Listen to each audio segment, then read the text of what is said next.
Just making sure. Here. Oh no, Mike is going to do the lecture again. Oh no, is Mike gone? Oh no, wait, no, he's still here. Don't scare us like that. You guys have like PTSD now. I'm sorry. It was Zoom's fault. Mm-hmm. But yeah, I don't know why that happened. Like my internet was working fine. Let me check my disk drive to make sure it's not like exploding with lag. I don't have much space in there. Don't have much. You were talking about how you can't run Oh Maya my God. Substance. It's probably that. That's true. Yeah, it is pretty heavy. Probably just Zoom and Maya join forces together and just explode. Have you tried emptying your recycling bin?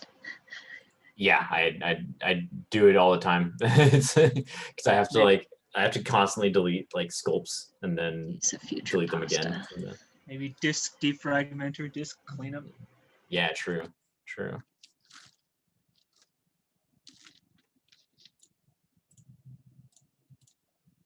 I'm gonna save that baby up. There you go. All right. So hopefully things run smoother. But yeah, so everyone was planar mapping their characters. And just so you know, guys, you can do a bunch of different mappings in here too. You can do like spherical. It looks like just madness. Cylindrical looks awful as well. Like so a lot of these aren't like the best for like characters. That's why I stick with planar. If yours is coming from a different like a different orientation, you can always open up the options for that. You can also shift, I believe it's shift left click this to open up the options too. It's just a little shortcut. And you can project from any axis or the camera. It's all gonna work. And boom, right there. So now you have that character. All right, and then you're gonna start selecting edges right here. And just double click your shoulder edge. If you Z-remesh, it's probably not gonna give you a clean seam right there. Unless you did the Z-remesher guide like I showed before and did a loop around that. So you'd have to just by hand shift click all of these, or control shift click, I guess. Yeah, so that's why topology is very nice for this step, because you can just straight up select a bunch of edges, and then like I just did the shoulder down the length and the wrist, and then cut. You know, right there. And so we're back to basically where we were before. Now we have this hand, or this arm as a UV shell. You can move that off to the side. Boom. And I'm gonna go cut up this hand now. And this is where topology is very nice. See how I have a nice seam down all the fingers right here, goes all the way across these. So I can just simply kind of select that. I'm just shift double clicking down the length of this, right? And back to that first seam right there. See that? So it starts right there. Let's just cut it so it's even more visible. Boom. So it starts right there at that base seam right there and wraps around. So now if I go into my UV shell mode, see how these are divided completely by that thick white line right there? So you can click that and then unfold, and hand looks like some alien shit, you know, but that's fine. Unfold that as well. And if you'd like, hey Mike, when you get to a stopping point, I have a question, non-urgent. Okay. Professor Dirtworm. Oh, I see you've moved up in the world. Congratulations. So here we go. Now you might be like, how do I get rid of this seam, right, Mike? It feels like we could just fold this hand out like a book, right? You just straight up fold that. and have a nice clean, like there'd be no seam along there that you'd see in the camera, and it sounds like a win-win, right? And I agree. So if you wanted to sort of weld up like a UV seam like this, what you're gonna be looking for is sew. But if you click sew, see how it just like it attached them, but it didn't give a shit about anything. It was just like, these are attached now. Good luck with all the interior stuff. Stitch together is pretty good for this. So we do stitch together, boom, it moved it into position and then sewed that up. It's still a little bit weird because this is like, these are overlapping. We don't want any overlapping UVs, right? It'll look like when I projected that texture on this and it got all messed up. Like all of these UVs are overlapping and in the wrong spot, you know? So don't overlap your UVs here. If you do that, just hit them with the unfold again. Boom. There you go. See that? So this isn't like the nicest unfold. I'd preferably like these UVs kind of pointing towards the rest of the fingers, you know, because that's like how they're oriented in real life. You can also use sometimes like your soft selection tool if you want to do some like minute detailing in here. But that unfold will honestly, it has like the most, it's covering the most space that it possibly can, which is good because as you use up this space, this is 0 to 1 space. That's basically your pixels, right? We're just going to put a texture map over that. And so if you have like a bunch of tiny, like super tinily scaled stuff, if you have like super tinily scaled stuff, then you're not going to have many pixels wrapping around that in 3D, you know, because we only have the amount of pixels in this 0 to 1 space available to us. This is nuts. I can't believe people do this for like every character they do. Yep. Yep. There's a lot of steps, right? Got to do the sculpt, got to retopo, got to UV, and then texture it up. But then once you texture it up, yeah, that's it. You're done. You're ready to render it out. If you're going to animate it though, then there's more steps. And that's why this class is insane, because there's too much. But we're doing the best that we can. So that's how we do a quick, easy hand right there. We just cut down the length of all those fingies right across there. Again, you could do the Tootsie Roll method and cut at the base of each of them, and then unfold those and sew those back to the hand. But I like this method. It's pretty solid. And next step is more seams, right? And I'm just gonna, I told you guys before, you just gotta cut those seams where your clothes seams are, right?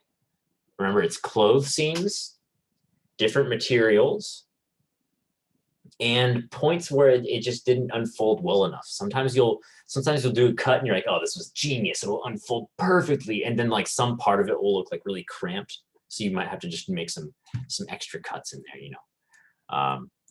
But yeah, so we try to, those are the kind of, that's kind of the checklist that we go through when we're trying to do this. But yeah, so I'm just gonna cut right here, boom, down the side. And remember this tabard, different material. So we're gonna have to see where this looks like. I don't even know how the underside of this topo looks. Okay, interesting. So it seems that I cheated this tabard into the surface of the character up here. Feel free to, while you're doing this, have symmetry on if your object is symmetrical, because it could save you some time. Rather than having to cut each seam twice, you could just cut it once, you know, and then it'll mirror it over to the other side. So let's see, how does that look? Looking pretty good. I know it looks like a jumble of just mess, which it kind of is. But yeah, so you can see now I selected basically that tabard all the way up over the shoulder, down into this part of the tabard. And I'm going to cut, boom, right there. And then next step, double click this bad boy. And you guessed it, we're gonna cut, right? That's the edge between the cloth of the shirt and the belt. So let's get a seam in there. So I'm gonna cut that. And yeah, the way I usually work is by doing all of my cuts first and then starting to pull them off the model. But that's just because I've had some experience UVing. You might need to sort of make each different cut and then kind of explore where that should be, you know, like it'll be a little bit more touch and go. Here we go. So I'm cutting completely along that belt right there. You see that? Completely along that. So there's one thick line at that junction between the cloth and the belt. If you had those as separate objects, then just by virtue of that, they're going to be separated already for you. So you don't really need to keep that line in there. And here we go. Where's this belt end up? All right, so right here. So if I select this, do I get a clean edge loop? Looks like I did. Good on me, old Mike, for doing some nice topo in there. But yeah, let's think about this belt now. Let's think about this belt. So if I take this belt off over here, ooh, scandalous, we're taking his belt off. So if we pull this to the side, right? We have this as a separate UV shell, right? I'm using UV shell mode, so I can just click between my different little shells in here. My question is, will this unfold nicely? Will this unfold nicely? And right now, no, not really. Not really. And the reason is like, how do you unfold a cylinder, right? How do you unfold like a rubber band? Like, this is basically a really thick rubber band. How can you mash that into 2 dimensions, right? Like you could maybe spread out the bottom of that rubber band and then collapse it that way, so you have like a ring, and that might work. But you're gonna get some spreading on some of those UVs. They're gonna be kind of spread out there a little bit. If they're gonna be stretched if you do that. Let's see if it unfolds it like that for us. Does it do the ring? Hell yeah. Predicted. Get predicted. Freaking Maya unwrap. So I want to talk about sort of stretching and how we can alleviate that. If I turn on my little checkerboard here, there's a little checkerboard inside that UV editor. It's right here. Everyone look at this checkerboard. Everyone click that checkerboard. Boom. See this? Here we go. And I'm gonna enable. It's gonna look awful on the eyes, but I'm gonna enable it in my UV editor as well, so you can see that. So look at these like nice even squares, right?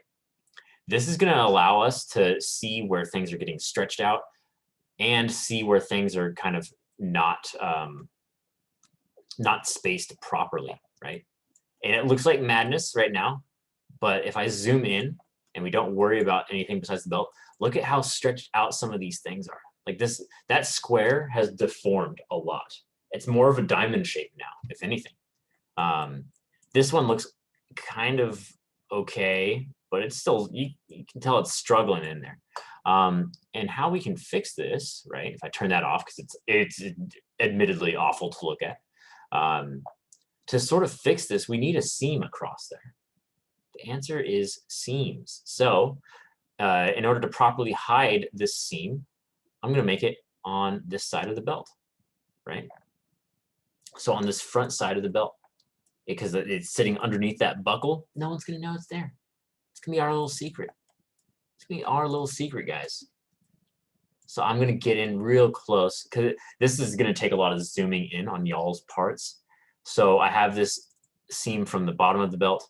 So I need to cut from there, up, over, and around down to here. So that's why topology is nice, because I just had it. I could just shift double click this bottom edge and it got it. And so I'm just going to cut that edge. Boom. So now Let's go back into UV shell mode. Let's go back into hurting our eyes mode as well with this. And so now I have a nice cut along the side of that side of the belt, the front side of that belt. Since that cut's there, Maya now can spread that apart and unfold it. So if we unfold now, boom, you see that? Oh, ooh, everybody, look at that. You see how with that new cut, when we unfold this, all these, like, look how stretched out these squares get. Boom. And then look how, ooh, that's juicy. Look at that, guys. You see how nice those squares are now? Right there. Look at this. So stretched out because it's in this super cramped ring formation. And then edit, redo, Control Y. All right, there you go. Done. So that's the difference. That's the difference that one seam can make. Delicious seams. Professor Dirtworm's genuinely displeased. I'm sorry, Professor. I didn't mean to. Oh, my Pog comment, not you. Oh. Dare I say Pog? Oh God, we got some Poggers in chat. We got some Poggers for sure. All right, so I'm gonna turn off this checkerboard because it's awful to work at. But it lets us see like where we have big stretching on our model. You know, lets us see that. And Maya's running slow because I'm recording. And yeah, so now our goal is to do this with every object on the character, right? And that's going to be annoying, guys. I'm not going to lie. Like, especially this hair. Like, I'm going to need to separate out probably all of this, right? Because if I just go into the hair right here, and I click unfold, it works. Like, it definitely unfolds. But let's look at how badly it's stretching. I'm a bit worried. Okay, that's so it's getting a little bit crinkly. In order to sort of best address some of these like pinched points in here, because it's like kind of wrapping around all that, you'd have to go into each little hair right here.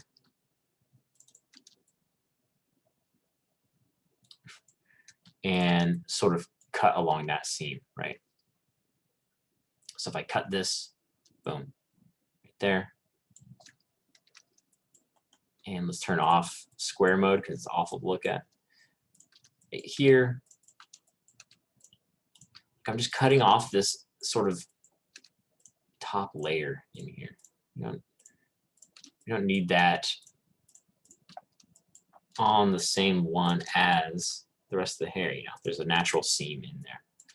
So if we cut that, boom. We can cut along this because this is like a big junction.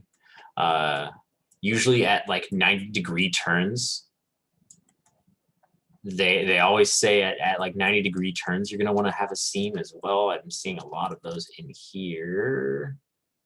Oh my God, Maya is dying. All right, there we go.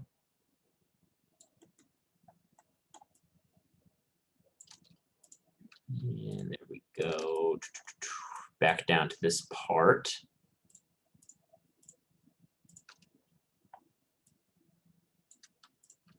And I see that I have the seam in there already.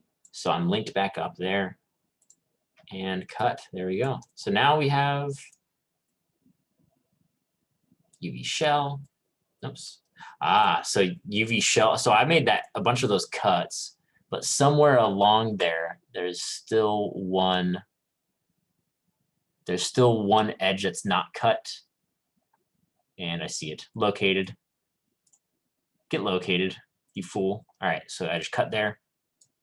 UV shell, boom. There we go. And then now let's go back into checkerbox mode. Have a lot of these like kind of stretched out. If we just go into unfold, Boom. Nice and clean. Nice and clean. So yeah, you just have to do that with all those in there. For the head, basically think about we're gonna like you don't really want to mess with faces too much because like faces are very important. You want to keep all of that sort of intact, right? If you have an interior of the mouth, you might want to put a seam there though, like if you like on the inside of the lip, because if you unfold that, think about how much like surface area you have inside your mouth, and if you try to like crumple that in, it's just going to get so stretched out of whack that no one's going to be having a good time. So feel free to. Oh man, I mean, none of y'all have lips at all in here, like on your character, or none of y'all have like the inside of your mouth on your character. I don't think. Besides Susie, Susie has the inside of the mountain lion's mouth. So R.I.P. Susie. Let's see here. So I'm going to turn off that stupid checkerboard. I'd love and simultaneously hate that display in case you haven't been able to put that together. Because it does really help debug things. And I'm just, oh man, I'm like deep inside this mesh now. And there we go. I basically just selected that inside of the lip right there, because if I unfold, all that stuff in the back of the throat is going to try to get unfolded and flattened out too, and you're going to have awful pinching on your UV map, awful stretching. So if I cut that, boom. And then I also need to have, I just have a disembodied head on this model, like this neck doesn't connect with the collar at all, or the rest of the torso, because it didn't need to, you know. So instead, I just need a cut back up the back side of the neck. So just gonna go up that, and then we're gonna unfold it, you know, Hannibal Lecter style, unfortunately, but it's gonna work. It's gonna work for us. So I just double click that edge because I had a nice line of symmetry. And you'll see that that's extending a little bit too far. I want the rest of this face to stay intact. So I am deselecting that. I'm just control left click dragging to deselect. This is just gonna be a lot of selection. Just gonna be a lot of selection, a lot of kind of looking at your mask, a lot of going back to that checkerboard. But yeah, so now we have that seam all the way on the top. So if I cut that, boom. And then go into the face, UV shell, we can see what it's going to look like when it gets unfolded. And it's not going to be perfect, right? Because there's definitely going to be stretching on here. We can alleviate, all right, there we go. It was just lagging a little bit. We can alleviate some of it by adding some seams along the ears, right? Like that's a protruding object, similar to the arm. That's a protruding object too. So like we needed a seam along that shoulder. We're gonna need a seam along this ear, you know. Ooh, my screen went black for a second. Very scary. Did everyone's screen go black for a second? From mine? Okay, all right. Just Sophia? Damn. Well, that sucks for Sophia, but at least it's not my computer exploding, which it could very well do. My computer is fucky. All right, so I'm gonna unfold that face now with that seam down the back of it all the way on the top of the head. And there you go. Terrifying, yes. Effective, also yes. You'll see that the ears did get a little bit compressed though.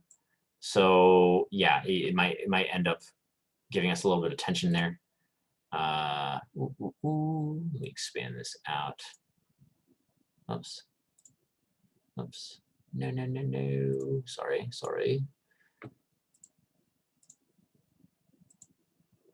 There we go. Okay.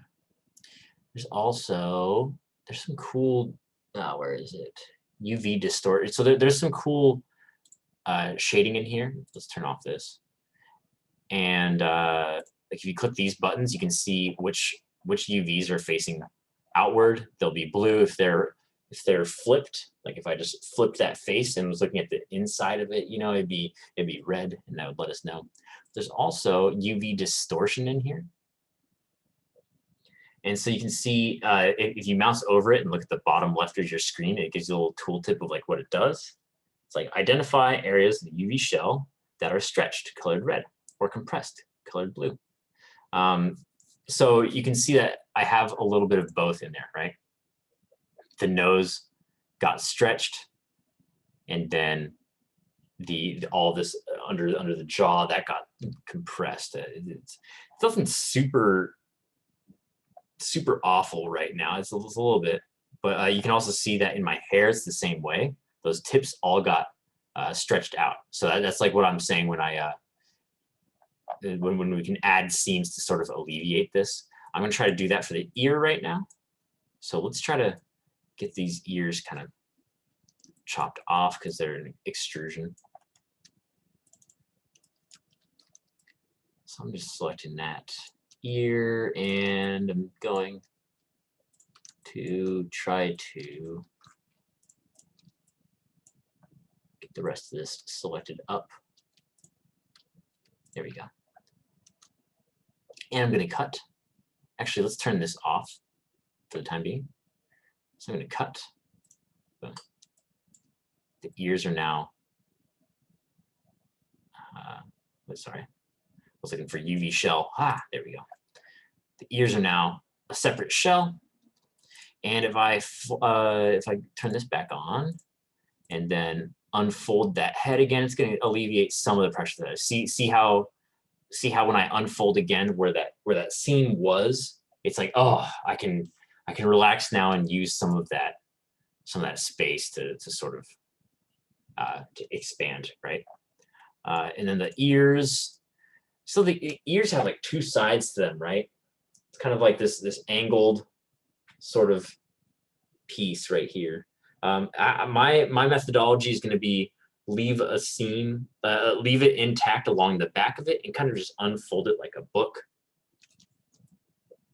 Unfortunately, that's going to give us a seam. Sometimes it's not worth the seam that you'll get. But for the ears, like, it's a small detail thing, you know? Like, not many people are looking at them, not many people are focusing on them. So I think we can get away with having a seam here. And yeah, let's try it out. Let's do this. So I'm just making a few cuts in there. Boom. Let's turn off this distortion. There we go. Let's turn off the blue as well. Yes, pure gray. That's exactly what I like now. UV shell. And then I'm going to unfold. Let's see how that looks. Yeah. See how it like bent that out, because those faces were getting stretched in there. If we unfold that, it's going to relax it so much. And give it a lot of breathing room there. Let's see what it looks like with the distortion on. Still a little bit stretched, but you can see that these faces right here aren't as deep blue anymore. So that's fantastic. That's what we're looking for. But yeah, so there we go. There's that. Do y'all want me to keep on unwrapping this thing in front of you guys, or do you want to have more or just exploration time for yourselves, or what's up? I had some questions from about an hour ago, personally. Oh man, I thought today was gonna be popping our models right into Substance Painter and having a good time. No, I'm sorry, Dirtworm. There's yeah, that's gonna be far off. I yeah. have a question, Professor. Yeah, what's up?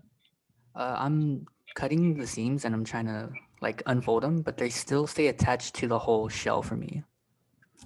You're trying to unfold them, but they still stay. There's probably one small edge in there that's not cut yet.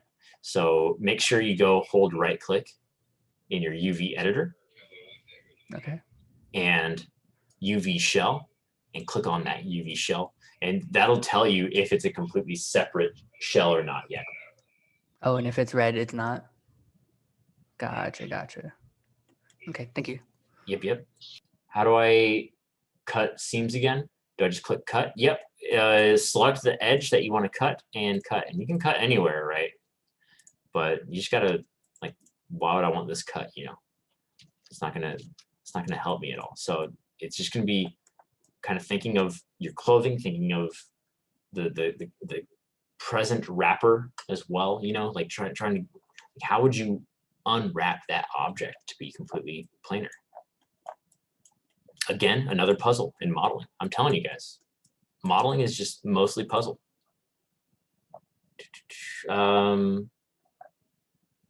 Also, yeah, Keely, if you ever run into a problem and like you post to help, like sometimes I don't check the Discord, so like hit me up if okay, so you're selecting the high poly character, which I don't suggest, because if you try to unwrap that, Maya's going to, or if you try to like give UVs to that, Maya's going to die, because it's like probably like hundreds of thousands of points. I decimated the model before I imported it into Maya. Mm-hmm.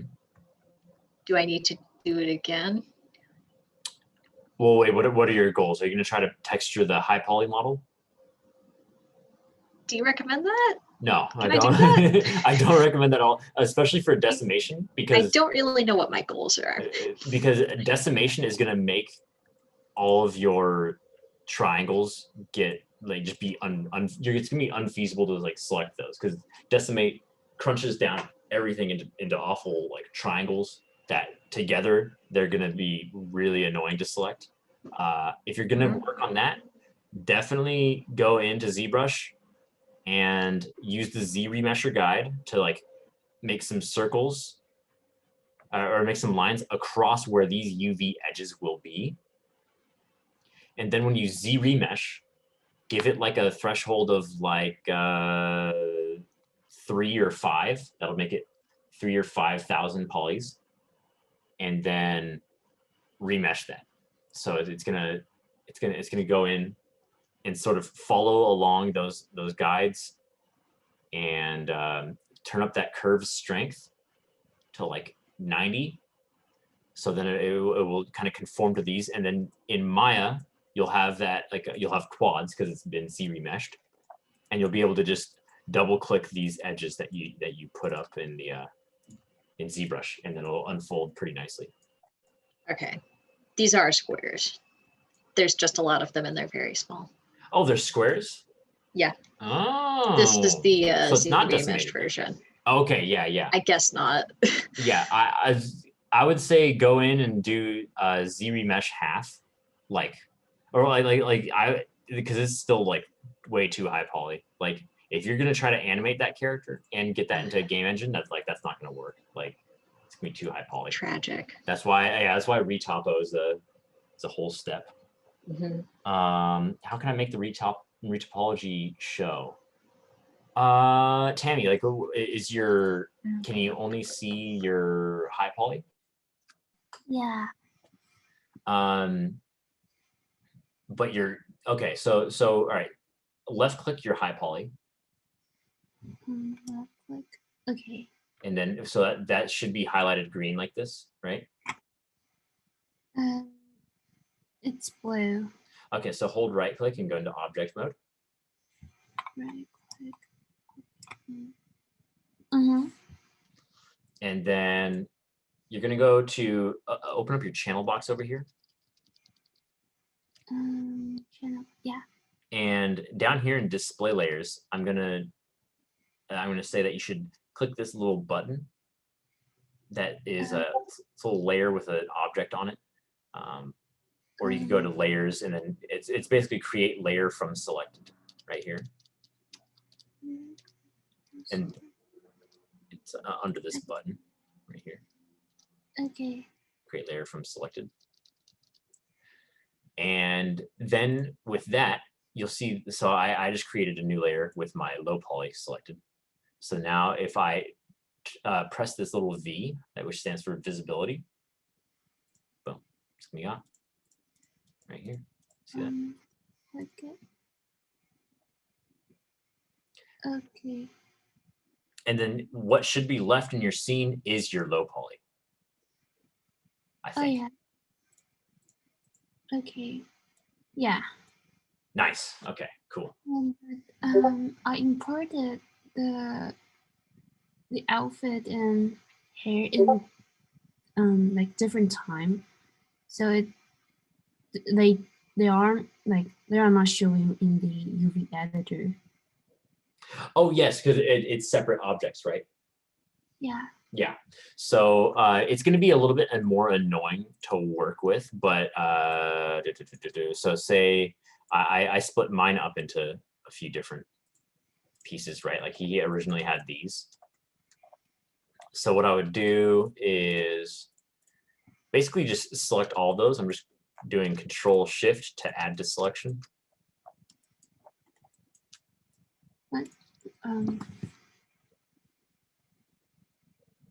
And then I'm selecting my main character as well. So like I have basically everything in the scene selected. And then you could, once all those pieces are unfolded, you can just kind of go in and drag those around to spread them out to make them not overlap, which is like the last step. It's called laying them out. Okay, so I should do the coding separately and then open everything after I'm done with it. Yep, absolutely. So you'll be cutting your seams and unfolding each individual object, and then afterwards you can go in and lay them out in nice space. And there's some automatic layout buttons that we can use that are pretty nifty to help with that. Thank you. All right, no problem. No problem. How do I separate the UV shields so it's not a giant unfolded blob? For the low poly, right? So you just have like, are you asking where? Because that shield is set up for baking maps. So you'll maybe I should just open up that file so you can see what I'm talking about. No, I think you just explained it. I don't think I posed the question right. Just so like in the preview, I can see all the parts separated. Yeah, okay.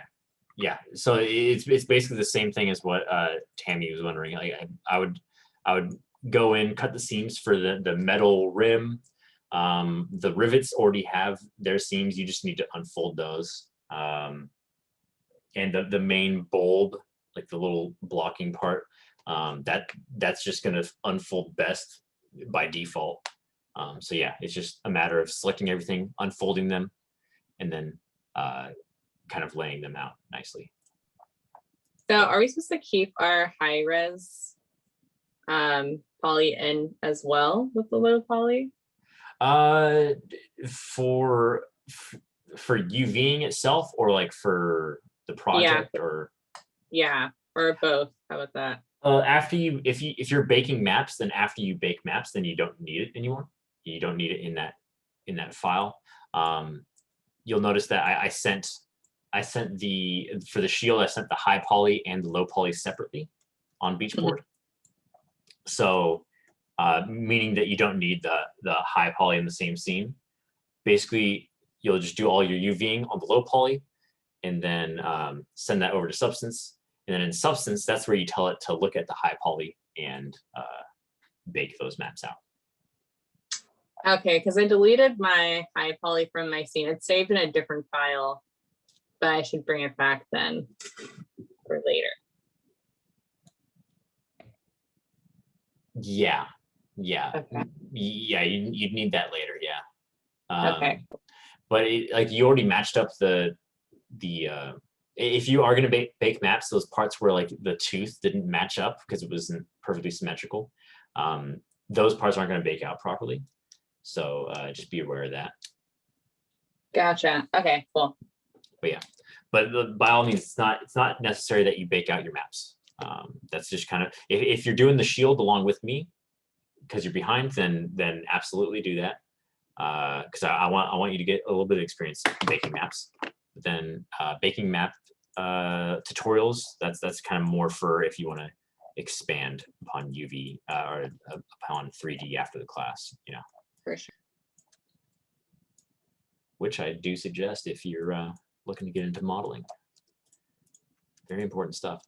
Let me make sure I didn't see any other, didn't miss any other questions. Here's some Discord stuff. General, let's see what's going on. Hey, look at this. That's all. Yeah, it's pimp nasty, dude. Look at that. 3D's awesome, dude. 3D's awesome. So does anyone have any questions? If not, I'm just gonna keep on trucking here. I'm just gonna keep on going through I this. do have a question. Yeah, what's up? So when I click cut, and I set my seams, then what do? I click cut and then nothing happens. And you have edges selected, right?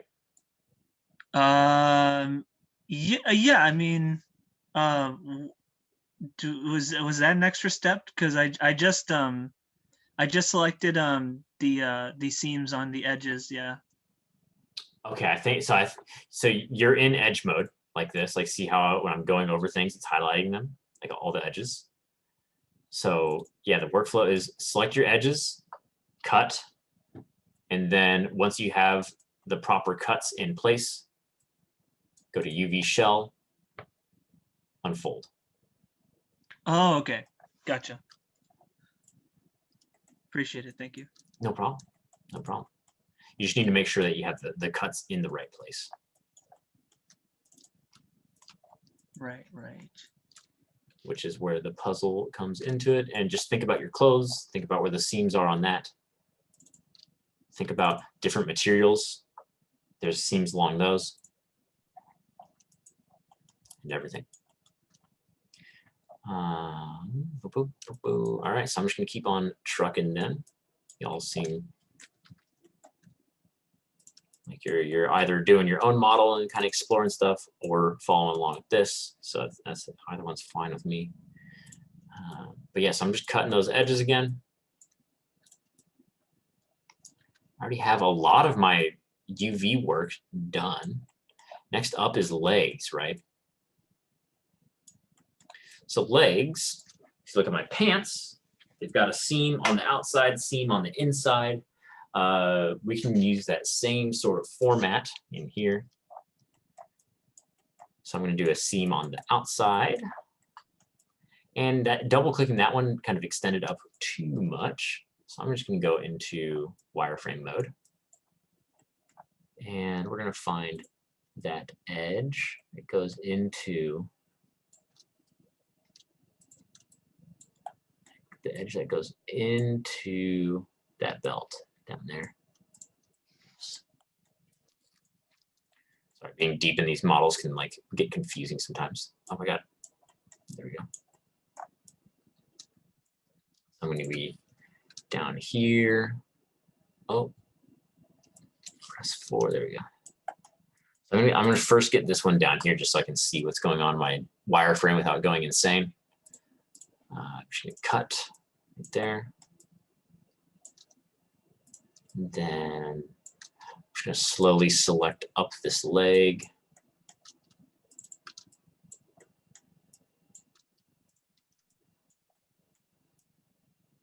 And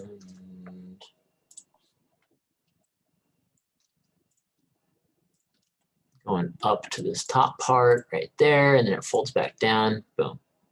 Perfect. And cut. There we go. I think I messed up earlier. I think this is where the belt actually ends. Yeah, that looks like that's where it actually ends. So I'm going to cut that. Boom. I'm going to double click this other edge. I messed up earlier. Actually, wait, no, I'm going to get this cut to that previous edge. There we go. Yeah.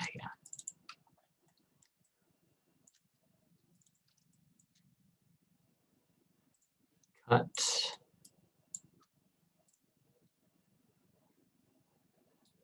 Cut, and then I'm going to sew up that original one, stitch together.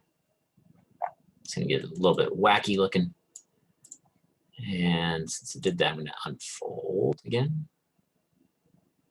Boop, and it's fixed. Right there. Very nice. Very nice.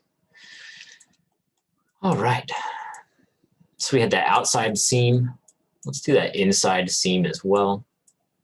So I'm just going to go in edge mode, left click that internal edge in there. Then shift double left click up that leg because it's nice and easy to select that way and cut. Boom, right there. Right there.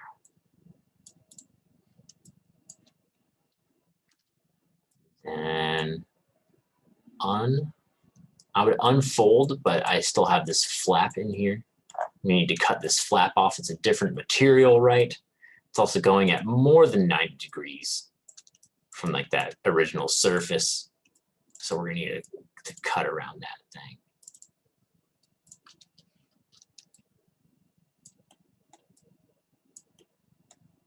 There we go. There we go. And then, oops, unfolded the wrong thing. My bad. I'm just gonna cut.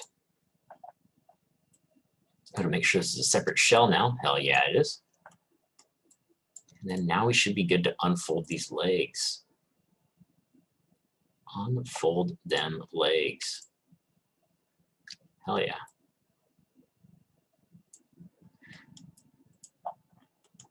I forgot to cut the front square off this, so I'll do that now.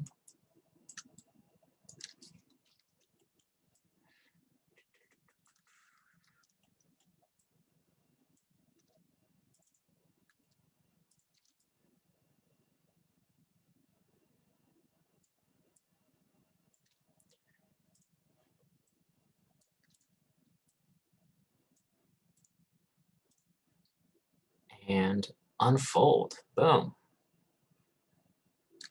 There we go. I'm also going to save at this point. File. Save scene as. Mesh UVs 2.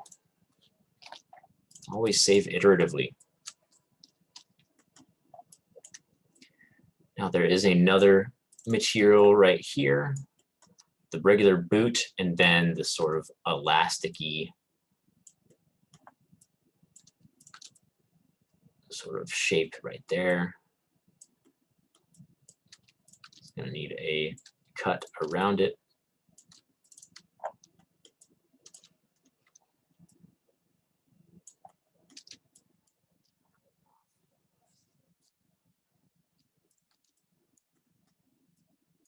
So I'm just cutting out that shape.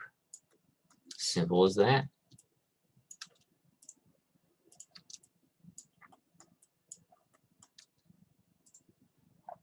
Boom. And since this is mostly on the inside, we might not see it. So we might be able to get away with a cheeky, just straight up unfold, no extra seams. Let's see what, yeah, there you go. Looks pretty good. Looks pretty good. And you can see all the unfolded parts if I turn on the checkerboard display, look really square in that little representation right there. All these parts. Again, you can't get it perfect, but you can bring it pretty far. These parts still need to be unfolded. There we go. Oops.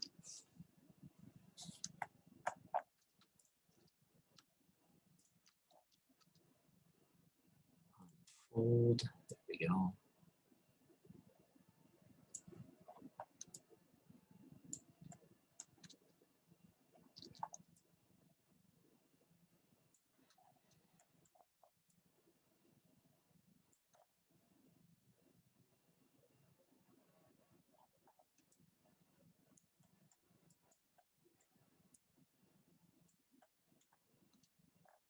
So yeah, this is gonna take some time, y'all.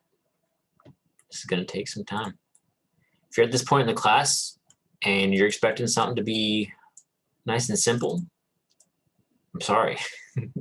I'm sorry you've been lied to. 3D takes time.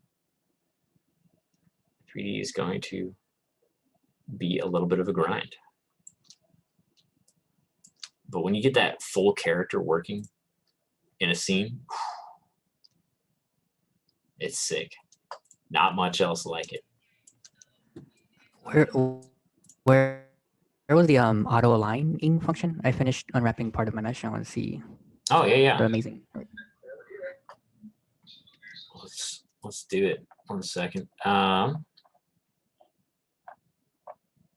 looking for arrange and layout.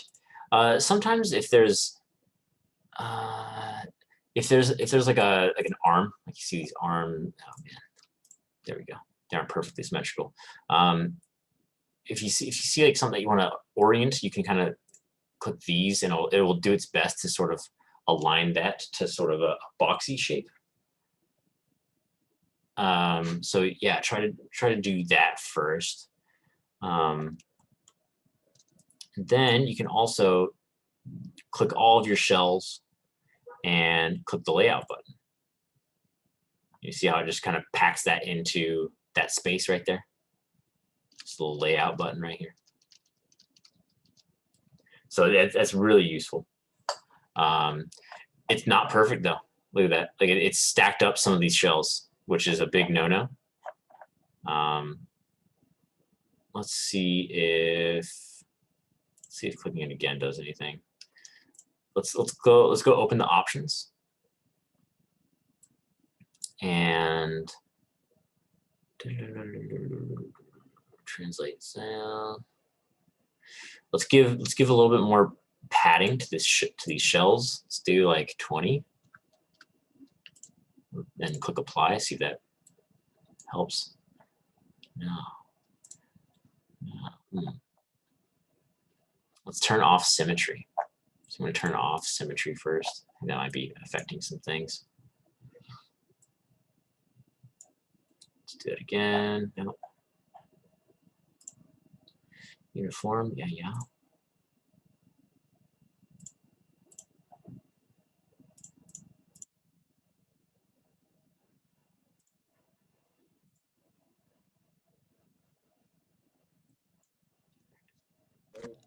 How did you get to the layout UV options?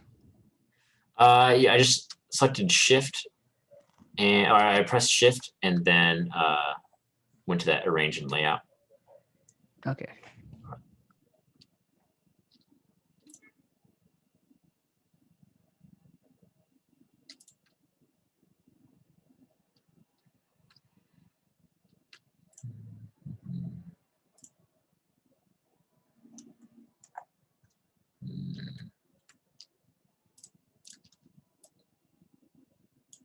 But yeah, so you might need to manually go in and sort of help Maya with some of these things. Also, like the way that it places things just don't make a lot of sense. So you might need to mess around with some things to get if you want like similar pieces to be in similar spots. You might need to do some messing around with that as well. So yeah, it definitely isn't perfect, but it gets it gets you pretty far along, you know.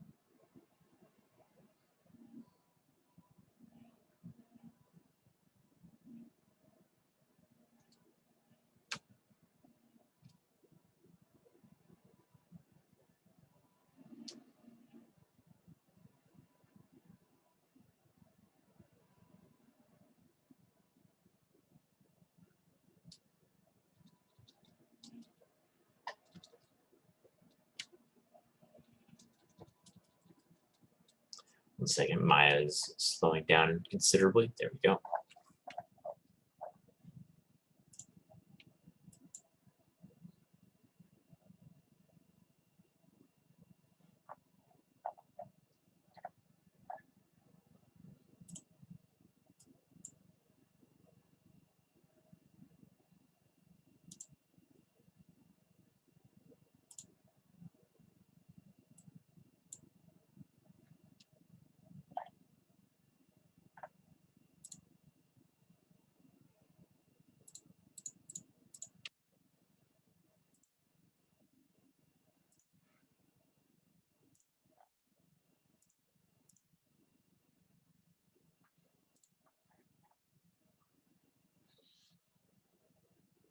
Do I have to UV the eyeballs and lashes? Yeah, if you want some texture on there, then yeah, you will. The only thing is that, like, feel free to like just create a sphere and put it into into Maya, because those come with UVs. If you just go up to the create menu, they're not beautiful UVs by any means, you know, but like you'll get some stuff in there. If you don't like how those UVs start off, you can always planar map those from the top, and then yeah.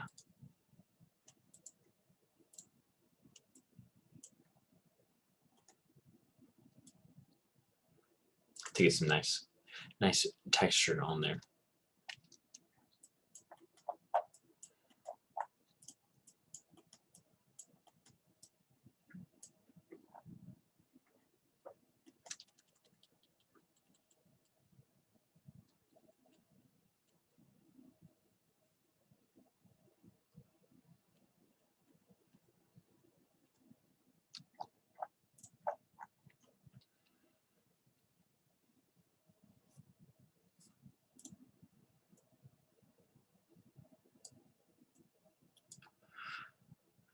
But yeah, so I'm gonna hold off on this one, and I'm gonna show people how to do the shield for those of you that are wanting to do that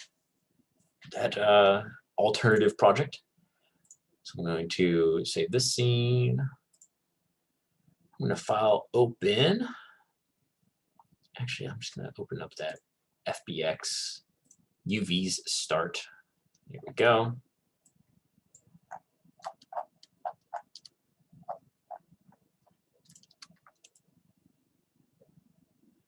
All right, so let's see.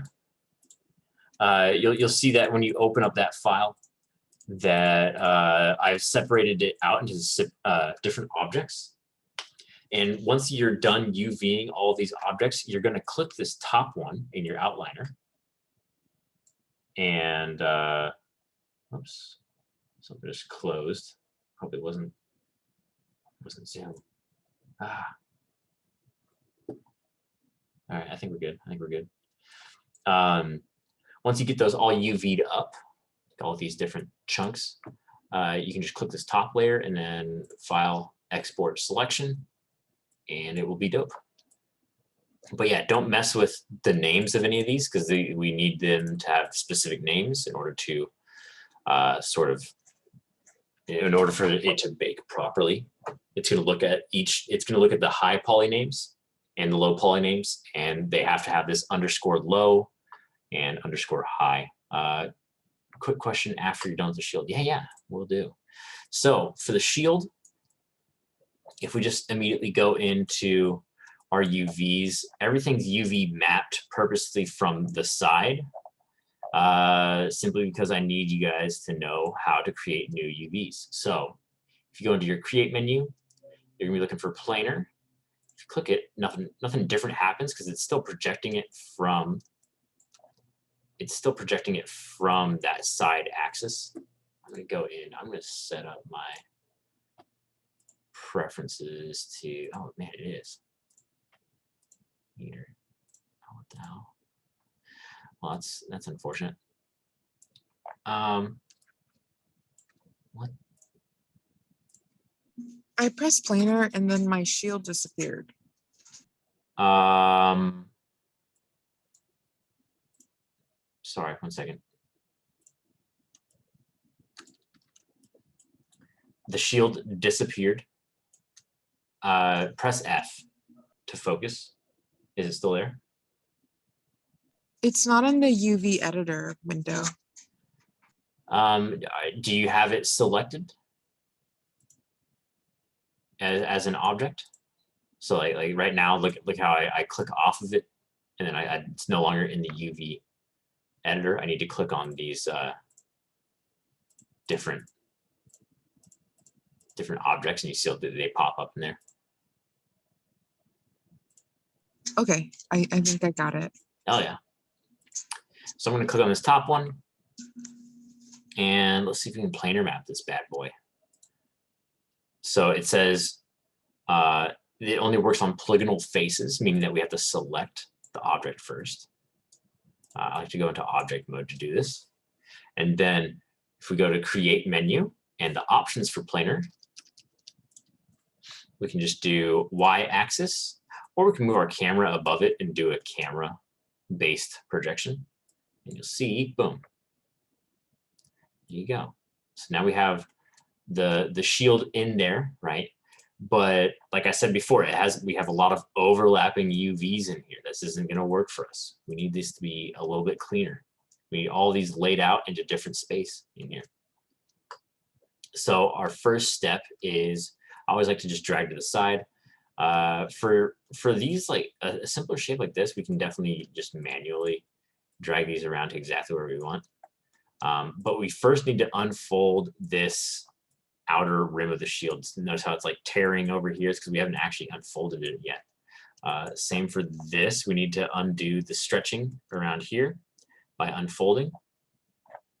So let's start with this interior part. I'm just going to click it. And since we already have a seam on the outside by virtue of it being a different object than the wood part, we can just straight up click unfold. Boom. There you go. Notice how much more relaxed they are than they were previously. It's a very nice little workflow right there.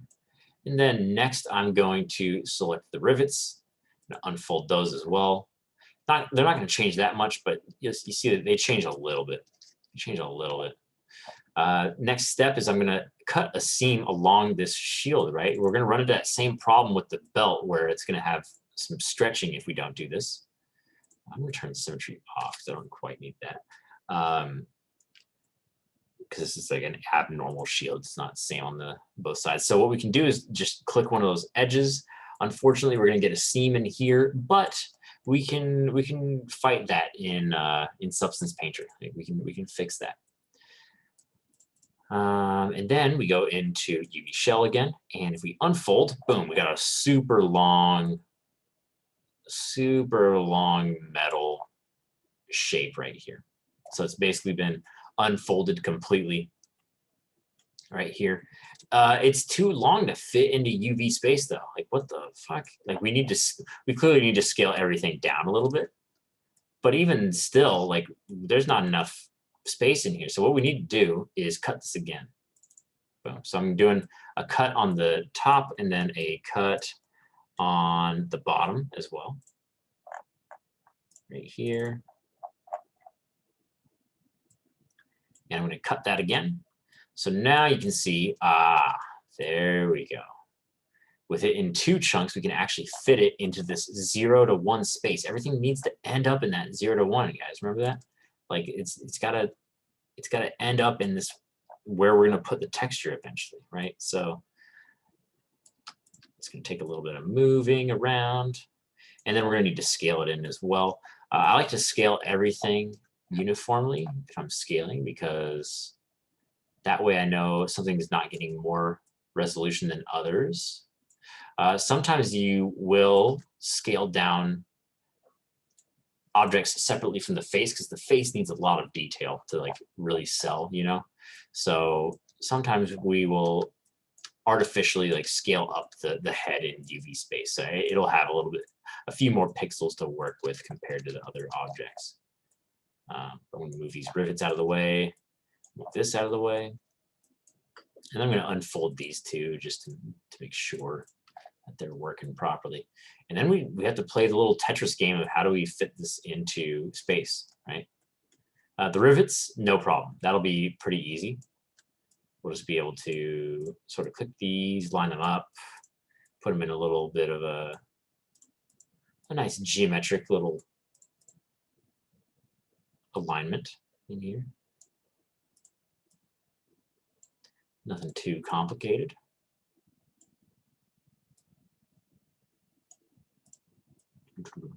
Right there. The big problem is going to be these two wood circles. That's going to be hard. So I'm going to select everything again. I'm just going to scale down. Wow, it's all scaled. And so now let's try to move that in. Let's try to move this piece in as well. See how we're going to get overlapping here. That's not going to work for us. That's not going to work at all. So I'm going to scale down even more. It's going to be real sad because we're losing resolution whenever we scale down like that. And let's try to move this down here. And we're keeping it within that 0 to 1 square, right? It's this very first one. It's not going to be a big deal. I'm honestly lost. I mean, Veronica, you can always watch the video again, but I'm happy to go over this again. I know this is an abstract concept. I'm just trying to get through so you guys don't have to watch hours upon hours of lecture to get back to the point where you want to go. All of my bolt UV shells are somehow connected.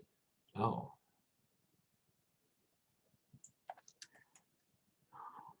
Yeah, there's one whole bolt and then an edge on another one is joined with that for some reason. So whenever I move it, it like kind of contorts everything.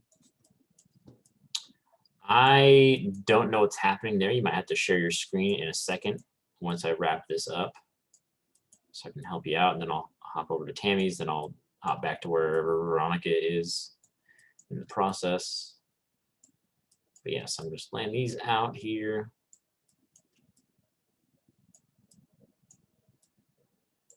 There we go. All right. And so there we have it. We have both sides of the shield. There's space between them. Give them a little bit of space. Don't give them like right next to each other. Otherwise, textures are likely to bleed into the other ones. So here we go. And so that's all set up now. Last step is to click this top object that's been UV'd, and we're going to file export selection. We're going to export an FBX, and we're going to do shield low poly, just so you know what it's going to be. Right.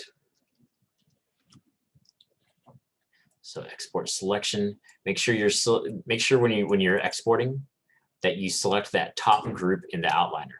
And if you don't know where the outliner is, it's always in here. Windows outliner. Windows outliner. And so that's pretty much it. You're set to start texturing in Substance once you get those UVs set up. All right, so I'm gonna go answer some questions. Tammy is up first in the question queue. Tammy, what's going on? Yeah, so I was doing with typology last week, and then can I share your screen? Yeah, go for it. I have to stop sharing mine in order to watch yours, and then I also need to enable it. So yeah, go for it. Okay, I think I messed up here. It go inside the model. Yeah, it's a bit messed up. Yeah, how can I fix it? You'd have to delete the face that's inside there, or the vert. You could always just press W to get out of quad draw mode. And then you could go in and start clicking like press 4. Press 4 so we can see the geo that's in there. And then I select whatever face that is giving you issues in there, and you can just delete it. Okay, yeah, okay. Thank you. Yeah, no problem. How far are you from finishing your retopo though? Just the hand. I'm done with the other part. Oh, okay. All right. because I was gonna say like we need to move on to text strings. So okay, all right. So if you just have the hand left, then I think you're good. Okay. But yeah. Thank you. All right, nice stuff. Okay, and then let's look at the chat. Oh, Susie, can you show us what's going on with your Yeah, let me the rivets? check really quick.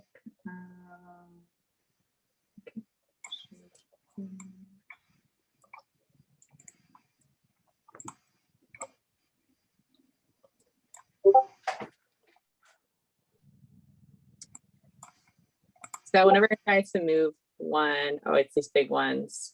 Okay, that one's not. There's like an edge connected to. It's symmetry. So scroll up in your UV toolkit, like the little right side panel. Yeah, and then turn that off. Yeah, there you go. Okay, cool. Thank you. No problem. No problem. Okay. Me thinking about how to work this weekend. Yep. Tragic. I wish y'all didn't have to have jobs to get through college, because it honestly cuts into like so much work time that you could at getting some refinement on the art. Let's see. What we got here? Not sure what's doing this, but every time I try to relax the mesh, it does this. I don't know why it's doing that either, TBH. I think it's probably because you have the wrong surface set to live. Probably the wrong surface set to live. But again, how much more? Man, I don't want you falling too far behind, because UVing takes time. Honestly, texturing in Substance is it's not very time consuming. But yeah, so I'm more worried about you guys getting everything UV'd and sent over there.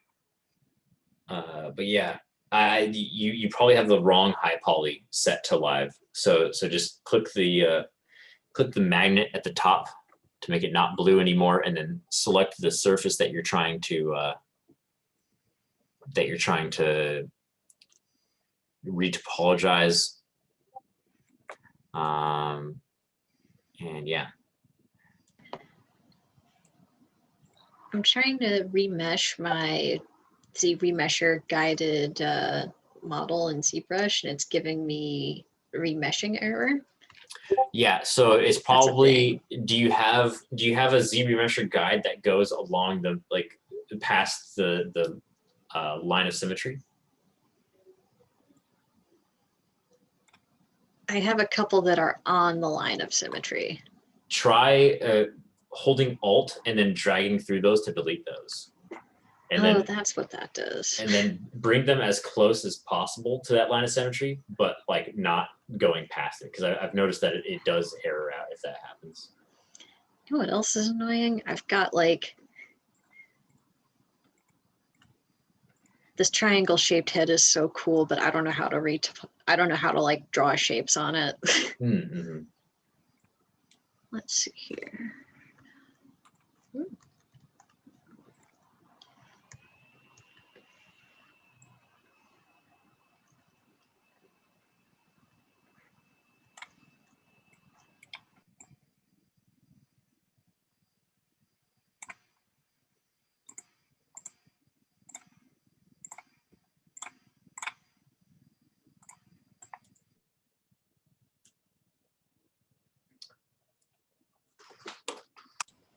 Right. Anyone want me to go over UVing stuff more? Any other?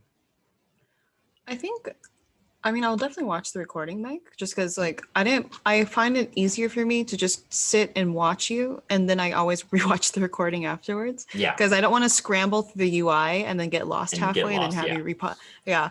Yeah, it's kind of how I prefer it anyways, like, because that way you at least get the concept of what I'm doing, you know? Yeah, but I think for the second half of class, are we painting in Substance? Is that what's going to happen? Because Well, I'll be painting, but like, Okay. just to kind of show you guys what's going on in there. But like, Got it. I don't expect everyone to like, because some people have full characters that they need to to UV. That's going to take a long time, you know, Okay. especially the first time. So I'm not expecting everyone to be painting immediately, but Okay. I just want to double check because I was like, I'm watching you, but I'm not necessarily doing it step by step because I just want to watch all the menus you're going through Yeah, and yeah, not be right. lost. So I was like, yeah, I'll figure it out as I go. Also semi unrelated, but also good news. I think most people should be getting notifications about the COVID vaccine shot being done through the school. I just got signed up for it for next week yep, on yep. Wednesday. So make sure you check it out on your like Chicklet board, see if you can get it signed up. Yeah, and the school is offering like all 3 vaccines. There's the Moderna, the Pfizer, and something else I haven't really heard of. Oh, Johnson really? and Johnson. Yeah, I think the Johnson & Johnson you're talking about. So check that out, guys, because it looks like they're really pushing, and it's like the vaccine shot itself is free, government funded. Yeah. At least for an educator. I don't know how it is for students, but because we're all in the education system, they are prioritizing like everyone who's going to school right now.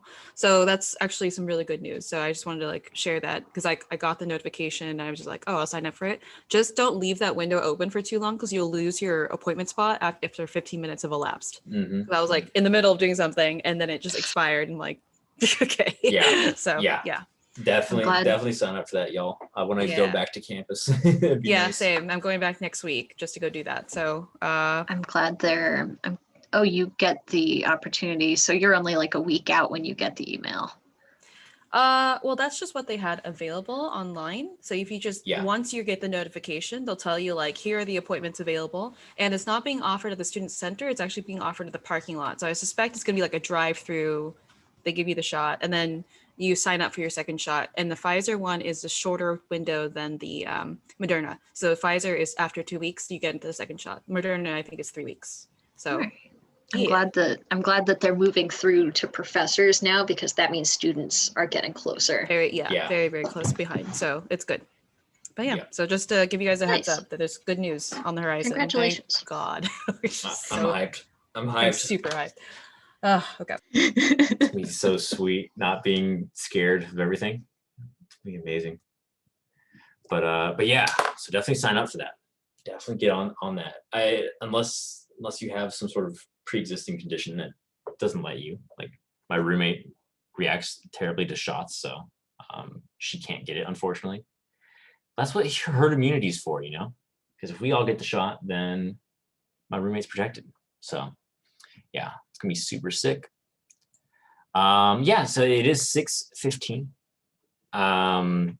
So y'all are free to go on break. Let's get back here at like 6:45, and then I'll show you guys substance stuff.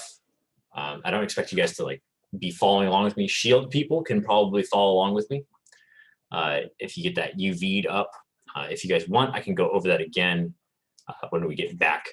So that way, all the shield people can dip into Substance Painter for a little bit. Maybe that'll be a good idea because then at least we can just follow along very simply. Yeah. And then we can all just click at it to paint a little bit and then understand. Yeah, absolutely. Okay. Yeah. Cool. See you at 6:45. All right. See you then. Hey, Mike. Yeah, what's up? Do you think I could talk to you maybe after class and just kind of one-on-one? Yeah, just call me on Discord right now. Right now? Okay. Yeah.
recording. All right, so this is kind of assuming that we that we're going from like the most basic level. So say you did not re-topo your stuff.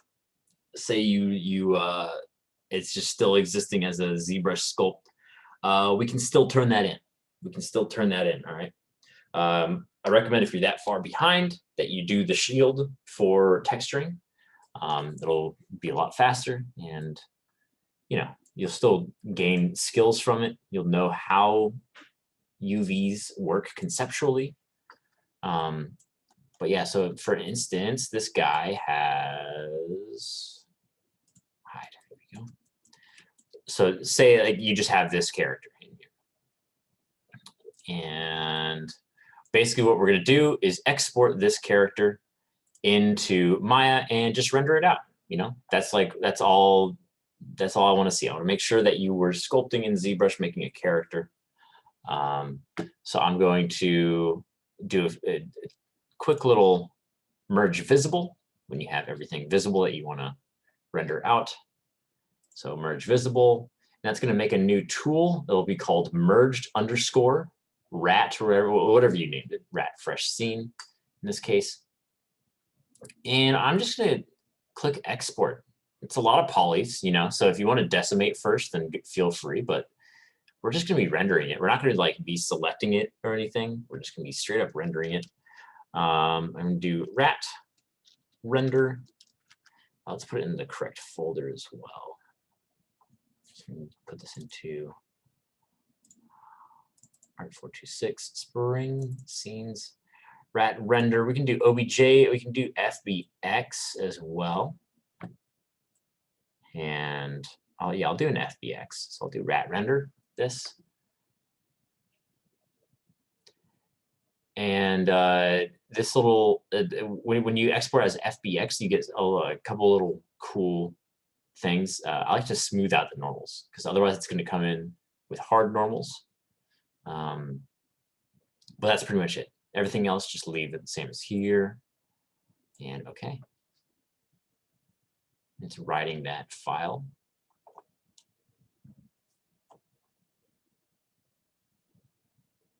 And there we go. So now, over in Maya, make sure you save out your scene, whatever it may be. And then I'm just going to do a new scene.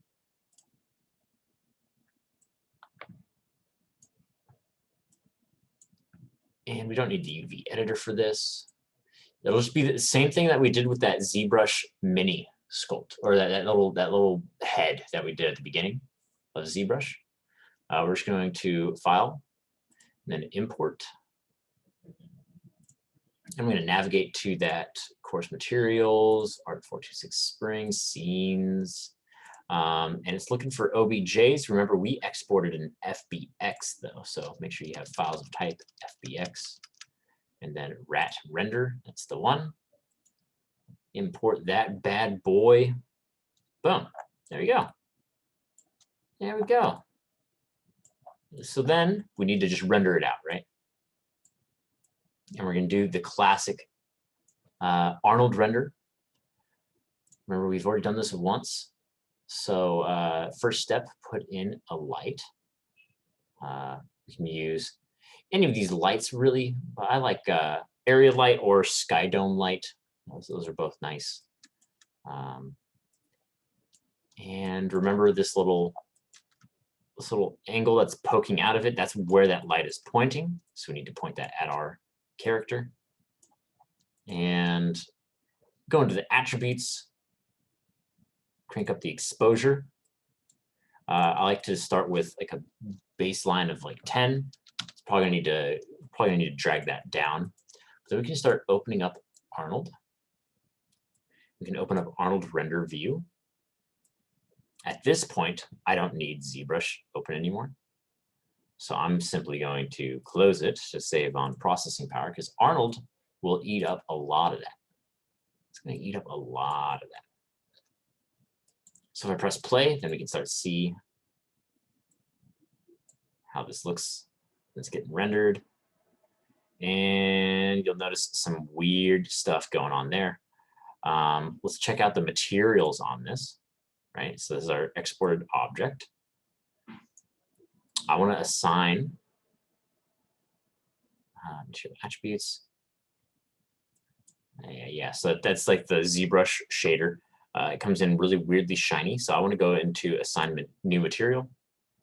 Arnold, AI standard surface, the same way as before.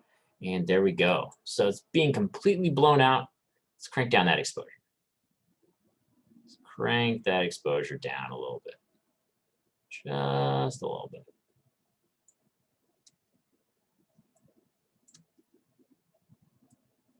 And there we go. We can kind of push this away and then turn the exposure up again.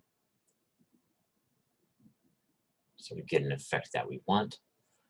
Feel free to put in your like different lights. Try a sky dome light. You can get some really cool lighting in there. That way you can also duplicate these lights around and sort of set up some nice rim lighting as well. You could change the color of that light. All these are just options to play with, guys. Like, so yeah, feel free to render how you like. And yeah, it'll be nice to just present your work this way. And I would say also try to get like something to stand on in here. I'm just gonna make a floor plane. And if we size it up nice and big, we can take these sides, we could extrude them up and sort of make some walls. You see there? So we're at least like in an area with this rat. But yeah, so once you find an angle that you like, then you're gonna need to actually do the render. So make sure when you're submitting this, because these are more detailed than the heads were that we did in that first week. So make sure you go to your little options for your render, your render options here. Make sure you turn this up to, it defaults to HD 540, I believe. What we're looking for is HD 1080. Boom, right there. And look immediately. Arnold's like, oh, dang, I got to re-render this because now I'm like rendering twice the pixels, you know? So actually more than twice. I think that's 4 times the pixels. So yeah, there you go. I looked away for a split second. How did you open the render settings? Oh yeah. It's this little button up here, little clipboard. You can find it. It's like it has the little gear icon there. There's like multiple ways to find it. Let's see, is there one in here? No, I don't think so. File. There's got to be one in here. I guess not. Oh wait, discovered. No, it's just those ones. You can also find it through your rendering tab, the rendering menu, then render settings. That'll bring up this menu. But yeah, so you'll see a little bit of fuzziness in here. In order to get rid of that fuzziness, because if we really want to present this, and this is how you'll kind of do your final renders for the full project, you're going to hop over to Arnold Renderer and crank this up, this AA, to like 5. That'll get rid of some of them. You can also hop into a different camera angle.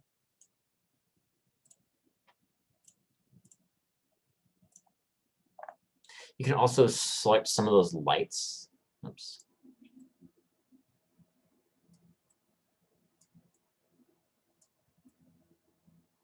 Just going into object mode, clicking that light, and you can up the samples in that Arnold area light attributes. So you can up the amount of detail that light's going to be having. I was eating popcorn with my mic open. I'm so sorry. That's no problem. It's no problem. So yeah, it'll just be you can crank up the AA or you can crank up the samples. Both will help. I find AA really helps with that. This little top bar. So I for a final render, I usually do something around like 5, you know. But yeah, so that's how we get some nice renders out. So we have this image, and once it finishes rendering, we're at 70%. I'll just wait around a little bit more for it. Oh wait, no, we're not at 70%. That's how zoomed in or zoomed out you are.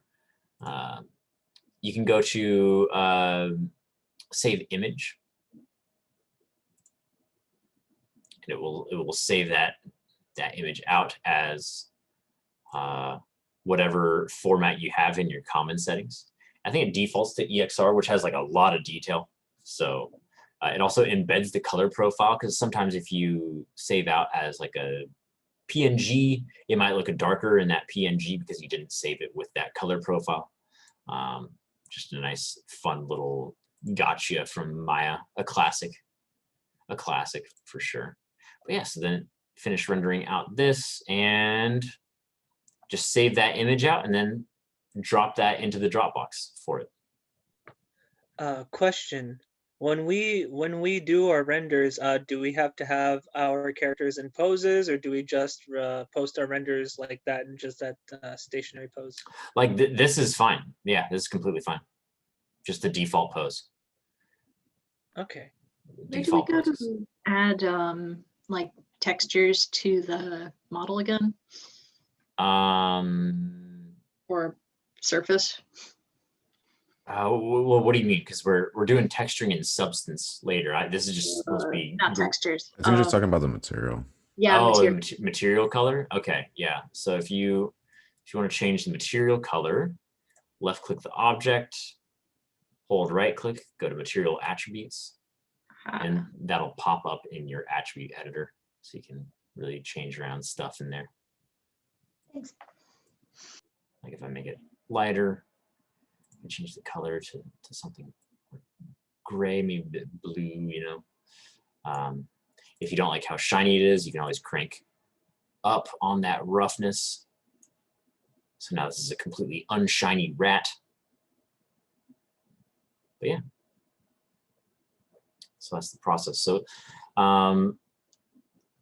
yeah, so get those images rendered out and turned in. Try to turn those into me over the weekend sometime.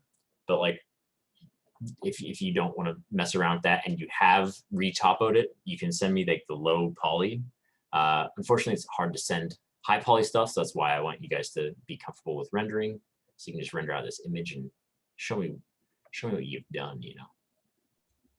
Oh, we were supposed to send out renders? I thought we were supposed to send out the actual models. I sent out my model onto Dropbox. I mean, yeah, you can do that too. This is just a more accessible way, you know, because say if you didn't retopo it, you know, so then you have like a sculpt that has like hundreds of thousands of like verts, that's going to be hard to send over the Dropbox, you know. So I want you guys to render it out. I also just want you guys to be comfortable with rendering, you know, because you're gonna have to render out your finals, you know. So they want us to send out the one like the retopo, or just the original one from ZBrush? Just what if you have the retopo, then that'd be great. But okay. you can just render out the retopo as well. So okay, you can just gotcha. Viz everything off and then just have your retopo done and render that bad boy out. Okay, thank you. Noise. And yeah, I think I'll give like 10 minutes to do that for now. Just because I'm sure a lot of people want to get their stuff in, just so they can be like, I'm done with it, you know. Mike, I had a unique question when I was dealing with UV stuff. All right, I'm gonna pause recording, resume the recording. So after you open up that Shield Low Poly UV Start, you might have to go into Preferences, Settings, and change back to centimeters, because it might be too small to kind of move around easily in here. but yeah, so it's split up. It's especially easy to see in the outliner. Again, that's Windows outliner. And you can see how I've grouped all of these low poly parts under a group. I just selected all of them and then did Control G, that groups them. And yeah, so it's basically at the end of this, once we get our UVs fixed, we're just going to export this top group. So we're going to select this low poly UV start and then File, Export, FBX, and it's going to be amazing. It'll work perfectly. So yeah, in the meantime, though, we need to fix a lot of this UV stuff, right? Remember, we have to unfold each of these objects and then place it in this UV space, right? This is 0 to 1 space. All of it has to fit in there. For like big Hollywood movies, they use UDIMs, UDIM. I don't know exactly what each of those ones stand for, but basically you export your model, but instead of having just one UV square, you have like 4. You'll have like a lot. So like a high-end character is going to have the leg be in one UV square, another leg be in another UV square, the torso, the arms, and then the head in its own UV square. So like it goes wild with that. So yeah, they get a high res there, you know. But we're not doing anything crazy. 1 UV square should work for us. We're going to use 2000 pixel, 2048 pixels by 2048. That is going to be our map size. That's where we're going to apply over this. So first step, right? First step in the UV process is we need to make new UVs, right? So I'm going to select all of these objects, just an object node. I drag over all of them. And my little UV toolkit became detached. I'm going to put that back in there. So like it right there. Create planar. You'll see it does nothing. So what we need to do is go to the options for planar, which is right here. Remember that square is always the options for a tool. It's always the options. And we can do y-axis. So it's going to project straight down. You can also do camera. It's going to project from camera. So it's just, we're just projecting those new UVs, right, guys? So let's do that. Do keep image width height ratio if you're using something that's a little bit oblong, and then it will come in looking a lot nicer. It still doesn't really matter because when you unfold, even if it were a oblong, if you unfold, it's going to get you nice and uniform as much as it can. All right, so next step is I'm going to start moving these kind of to the side because these are our different UV shells. Sorry, Mike, just to stop you for a second. Mine actually gets super stretched out. Is there a step that I missed? Yours gets super stretched out. Interesting. It could be, are you projecting from the y-axis? I'll have to double check, but yeah. So go into the planar map options. Planar map options. And so yeah, you just go up to the create menu. Uh-huh. And then click this little box next to planar right there. Yeah, for the options. Mm-hmm. Go to and then y-axis. Y-axis and keep image width height ratio. Got it. Okay, thank you. There we go. And did that work? Is it super stretched out anymore? No. Okay. It kept it. Hell yeah. Okay. Hell yeah. There we go. Thank you. No problem. So now I'm going to start unfolding each of these pieces, right? So I'm going to start with this little cap. So I'm still in, sorry, whoops. I'm switching over to UV shell mode. So in your UV editor, if you hold right click, you can go to UV shell, boom. You can click these and see as I drag it around, you can see that it's moving around in UV space too, right there. See how it's like kind of scrolling past on there. So we need to unfold this one because they're getting so stretched out right here. See these squares? And again, to turn the squares on, it's this little thing. It's really helpful to kind of diagnose where a lot of stretching is happening. But it's all like kind of awful to look at too. So I understand if you toggle it off a lot. But yeah, so if we click this little cap in UV shell mode and unfold, if we do this little unfold right here, you can see, boom, you get a lot more relaxed. Not as insanely stretched out. There's still a little bit of stretching, but that's gonna happen with like a curved shape like this. Like this is kind of the best way to sort of split that up, to sort of unfold that. Now I'm gonna do all the rivets. I have them right here. Might as well just select all of them, and I just I just drag selected over some of them. Then I can control shift selected over these to kind of just add them.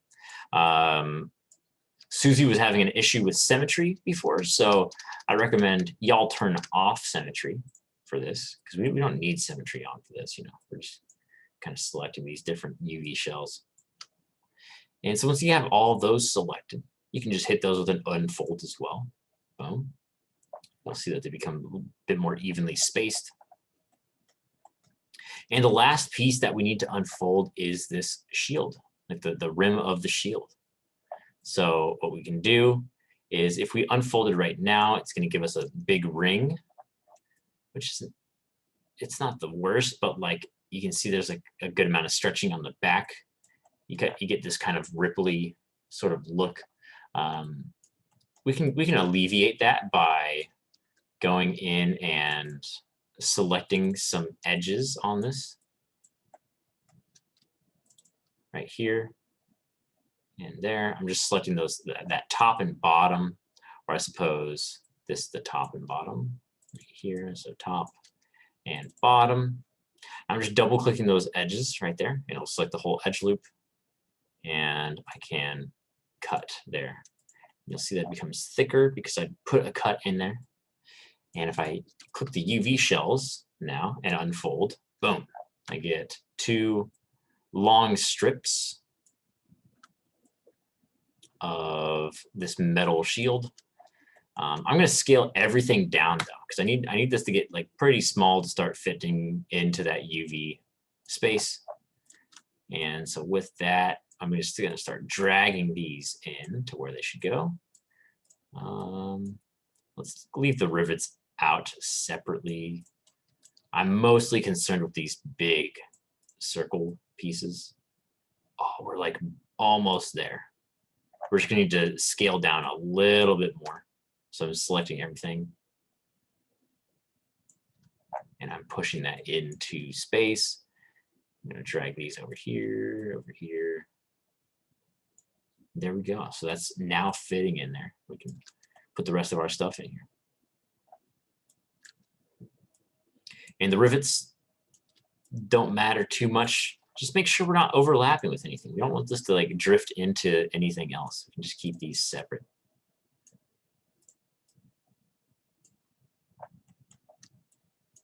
I wonder if I can just select these and then do arrange. Let's see. Yeah. Oh, they're too big. But I can just scale those down to be around the same size as the other ones. Yeah, they're kind of too close as well, so might as well give them a little bit of breathing room, because substance, when it fills things up, it's going to bleed past this edge of the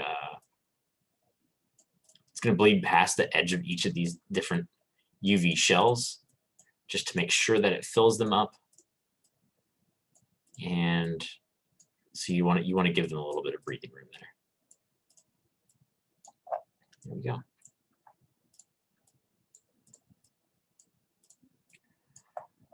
All right, so that's UV'd. That shield is just straight up UV'd right now. So if I click this top one, you can see all the UVs have been unfolded and placed into that 0 to 1 space, the 0 to 1.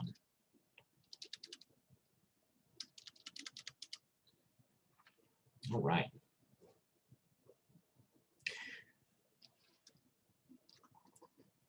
So that's the UVing process for that shield. And then the last step is to file, is to click that group in the outliner. You can't just select all of them, and you might be able to based on naming, but I'm going to select this low poly UV start group and file export selection. And save this as an FBX. I'm gonna make sure to save an FBX instead of an OBJ. It'll be in this list, but you have to scroll down to FBX space export right there. And you can just save it as shield low poly UV'd, so you know that you did the UVs on that. You know, this is the third time I've done it, so I'm gonna export it like that. UV'd 3. And there we go. There we go.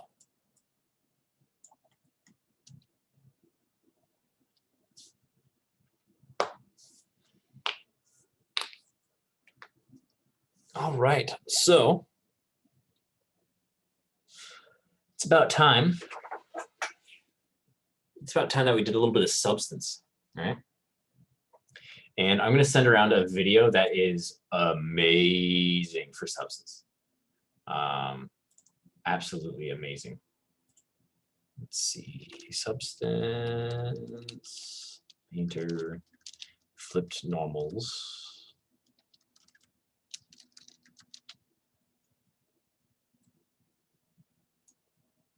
Here we go. Yeah, this is an amazing starting point. An amazing starting point. So after this class over the weekend or something, you want to watch this, please feel free. It's amazing. They go over so many nice tools. They go over more stuff than I do. I'm just going to give you guys the bare bones, but this is like a nice, real beginner's guide. I really recommend checking it out. I'm going to put that into the resources channel as well on Discord. And they basically just go over all the core functionality. So absolutely check it out to kind of reaffirm things after class.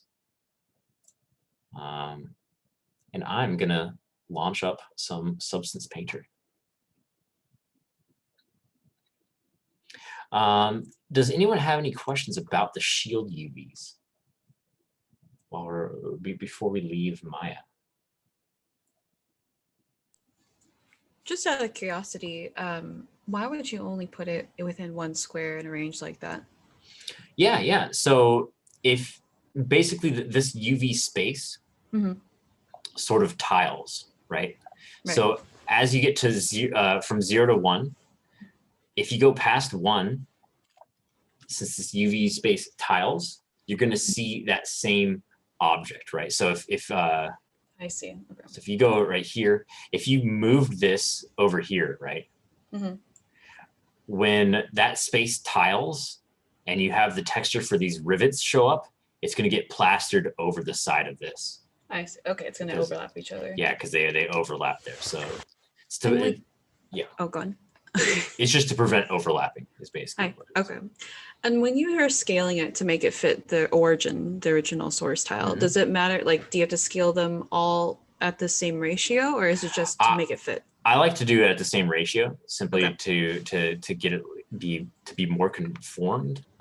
Uniform is what I'm thinking of. Because if you have some watch what happens when I scale up these rivets. This is what the checkerboard's really helpful for as well, because it gives you a sort of sense of how big this is. If I scale these up to be large, like our UV space can support that, but then you're going to get like an unnatural amount of detail on the rivets. So it's like in the final product, it'll look like a little bit mismatched. You'll be like, why are these rivets like so much like much more high definition? Okay. Yeah. Okay. So it's just like best practice then, just to kind of scale them all at the same time, essentially, just to make sure that they all fit like a puzzle. Okay. Yeah. There's you can also, there's some tools in here to sort of get them to be like the similar size. Like it'll scale those up based on their 3D size. But but sometimes you'll enlarge the head in UV space. because you might want more detail in the face, you know, so then you'll have like the face be a little bit bigger than like the rest of the objects. That's a pretty common practice, you know. But yeah. Okay, that's interesting. All right, thanks.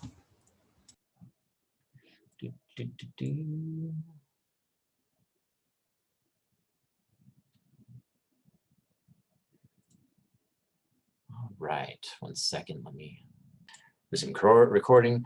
All right, so we're gonna go to new, boom, and we're looking for file right here. You're gonna select your low poly. So shield low poly, UV'd, whatever you exported, where you retopoed it, and then you cut up the UVs and laid it out. Document resolution, I'm gonna do 2048. DirectX is completely fine for us. We only need OpenGL if you're exporting to Unity or some other program that uses OpenGL for its normal maps. And that's about it. So we're good to click OK. And I'm going to discard that as just like a scuffed other project. Here we go. So this is Substance Painter, guys, and it's kind of magical because you used to have to do this in Photoshop, and it's torturous because think about if you look at your UI, right? You have your little 3D viewport, and you have your little 2D one. This is your UV map that we just made. Think about deep side, thinking about doing this in Photoshop. I mean, yeah, it's possible. Like that's how everyone was doing it, but you'll see that it's a lot spicier in here. So first things first, you're in paint mode right here. And my computer is going to chug since I'm recording this and streaming it to you guys. And it's Substance, which is a heavy program in general. But yeah, so you can see that when you just move your cursor or your stylus across the mesh with your pencil down right here, it paints on it, right? And it's basically painting a material, right? So in here, see how it says base color, uniform color? You can change this and start painting whatever color we want. And this is our Albedo map. Albedo, word of the day. Doesn't mean anything. It's like some Latin word. I think. I Googled it one time and I was like, I'm not impressed by this. This should be named something different. Albedo basically means color. So this is gonna be our color map. And yeah, you can do whatever on here. You can drag across. Man, it's gonna go real slow. Oh, this is gonna be tragic, guys. And it's a little bit tricky to use with just a stylus because it's not the same hotkeys as ZBrush, because if you hold Alt and left click drag, or Alt and then stylus down drag, it rotates the camera. If you hold Alt and then right click drag, you see it starts zooming. So you have to, like on my stylus, there's a little button right here, and you can press that down. So you can Alt right click and then stylus down and drag. It takes a little bit of getting used to. And then Alt plus Control and drag rotates, right? So that's how we kind of navigate around here. Again, it's just going to take time to get used to that. But yeah, so that's a little bit of the magic, a small touch of the magic. So you saw me using the base color in here, right? Because this is my brush settings. These are my brush settings. And you can see that in my material settings, think about how we were talking about materials in Maya, right? How you have to right click assign material, assign a AI standard surface shader or material. And it has all these channels. It has more channels than this, honestly. There's a lot more than this. But these are the basic starting ones. And you'll notice that instead of just color, there's a lot of different ones, right? There's a lot of different ones. So if I rotate my camera over here, And if I turn my roughness up, watch what happens when I start painting again. Boom, you see that? So roughness, I want you guys to think of, is like the surface of the object.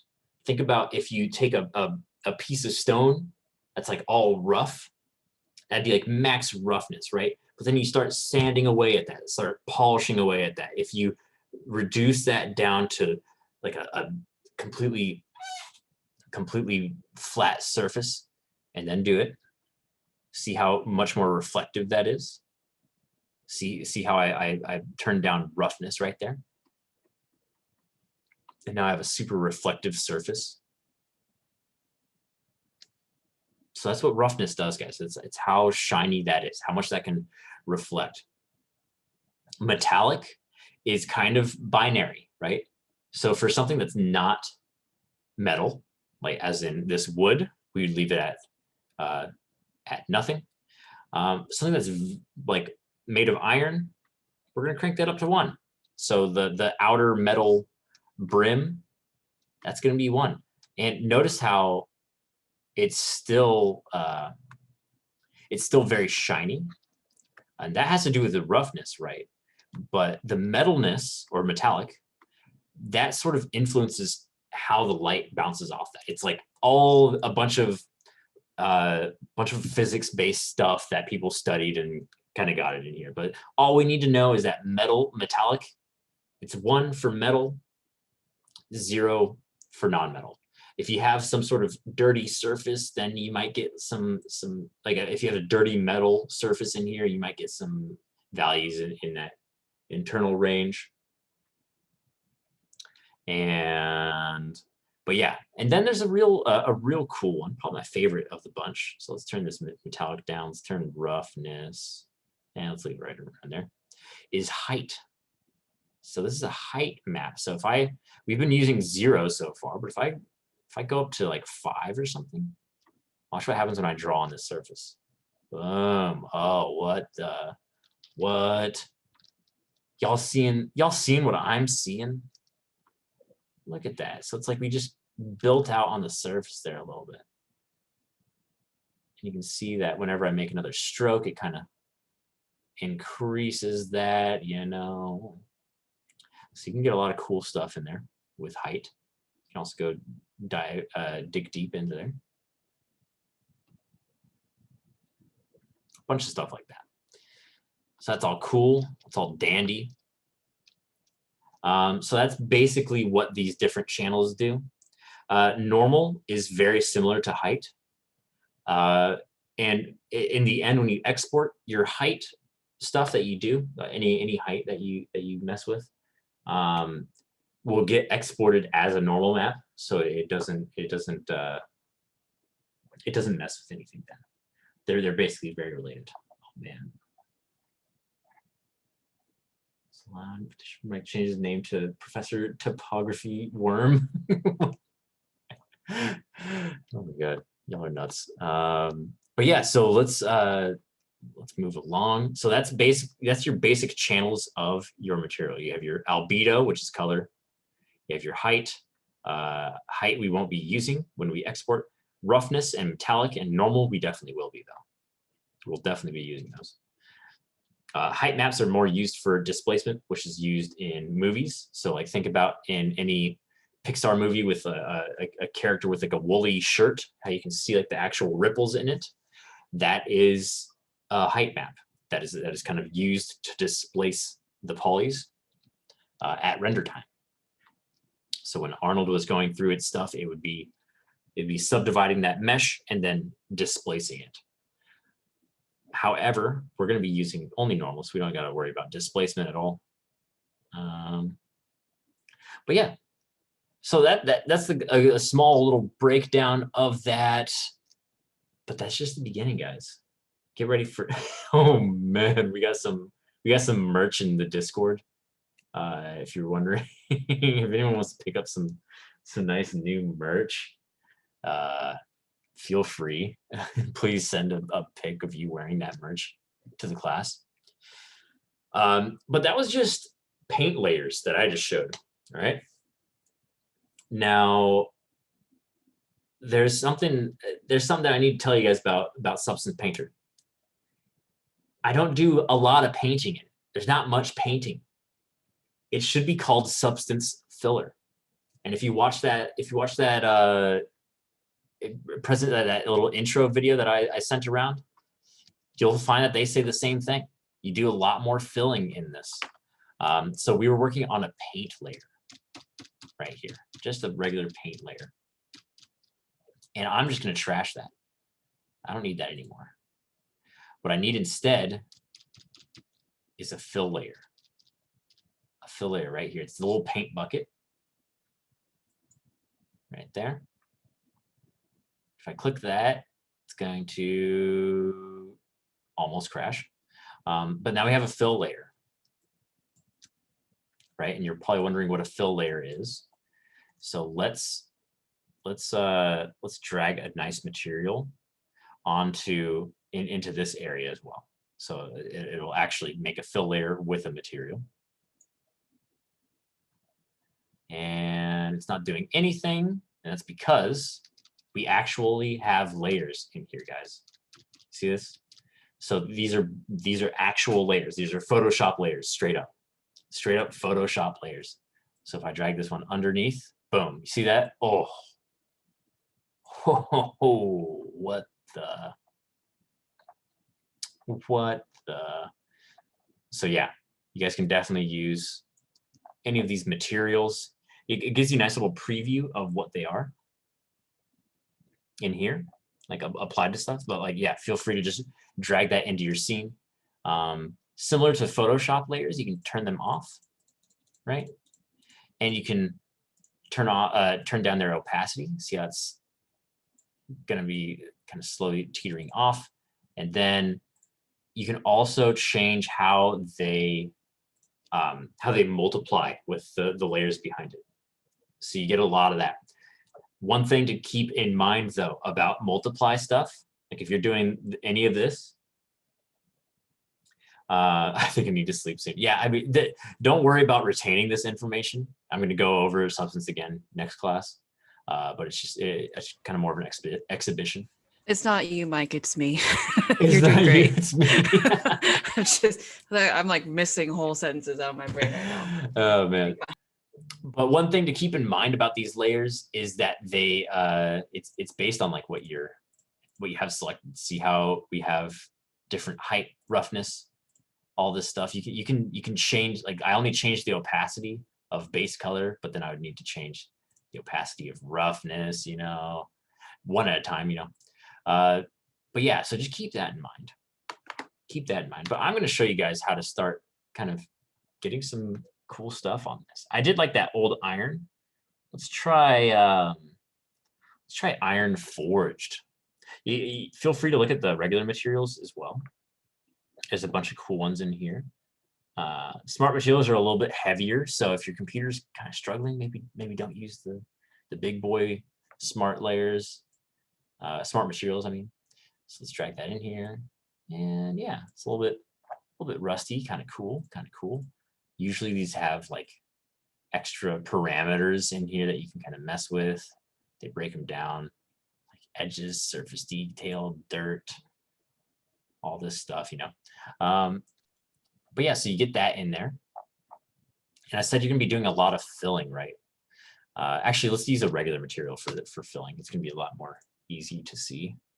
So let's break out iron.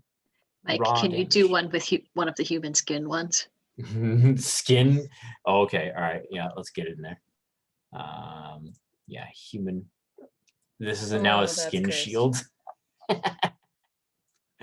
Now a skin shield for sure. But yeah, there's a bunch of different ones in here. Bunch of different ones. This is one that I made in an external program. It's like a low poly type brick type thing. You got a bunch of stuff though, guys. Bunch of stuff. But I'm gonna be looking at, let's do this iron raw, sure, this is fine. So this is a fill layer, right? And right now it's like, it's going over everything. It's going over where it should be wood and stuff. It's going over all that stuff. We don't want that. Immediately after you make a fill layer, add a black mask. Boom. So this little square is a mask that goes over this material and tells it to show or not show. And a lot of the cool stuff in Substance is you manipulating this mask for a material. Random question, Mike, do you sleep? Not much. I definitely should. It's getting to be a problem. But yeah, I'm a creature of the night for sure.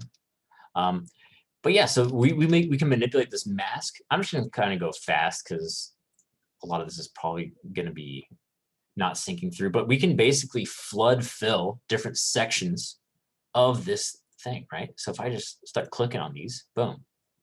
And I'm in a little flood tool right here. And this is going by my UVs. So it's gonna go through each UV shell. It's just gonna fill that one right up.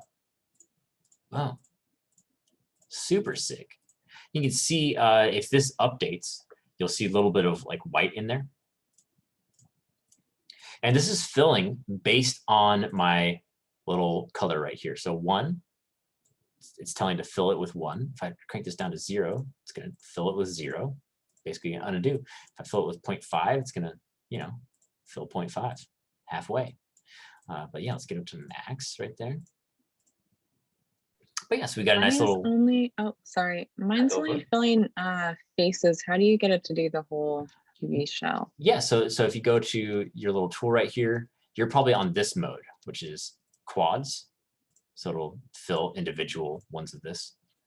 What you're looking for is this checkerboard one. Okay, gotcha. Nice.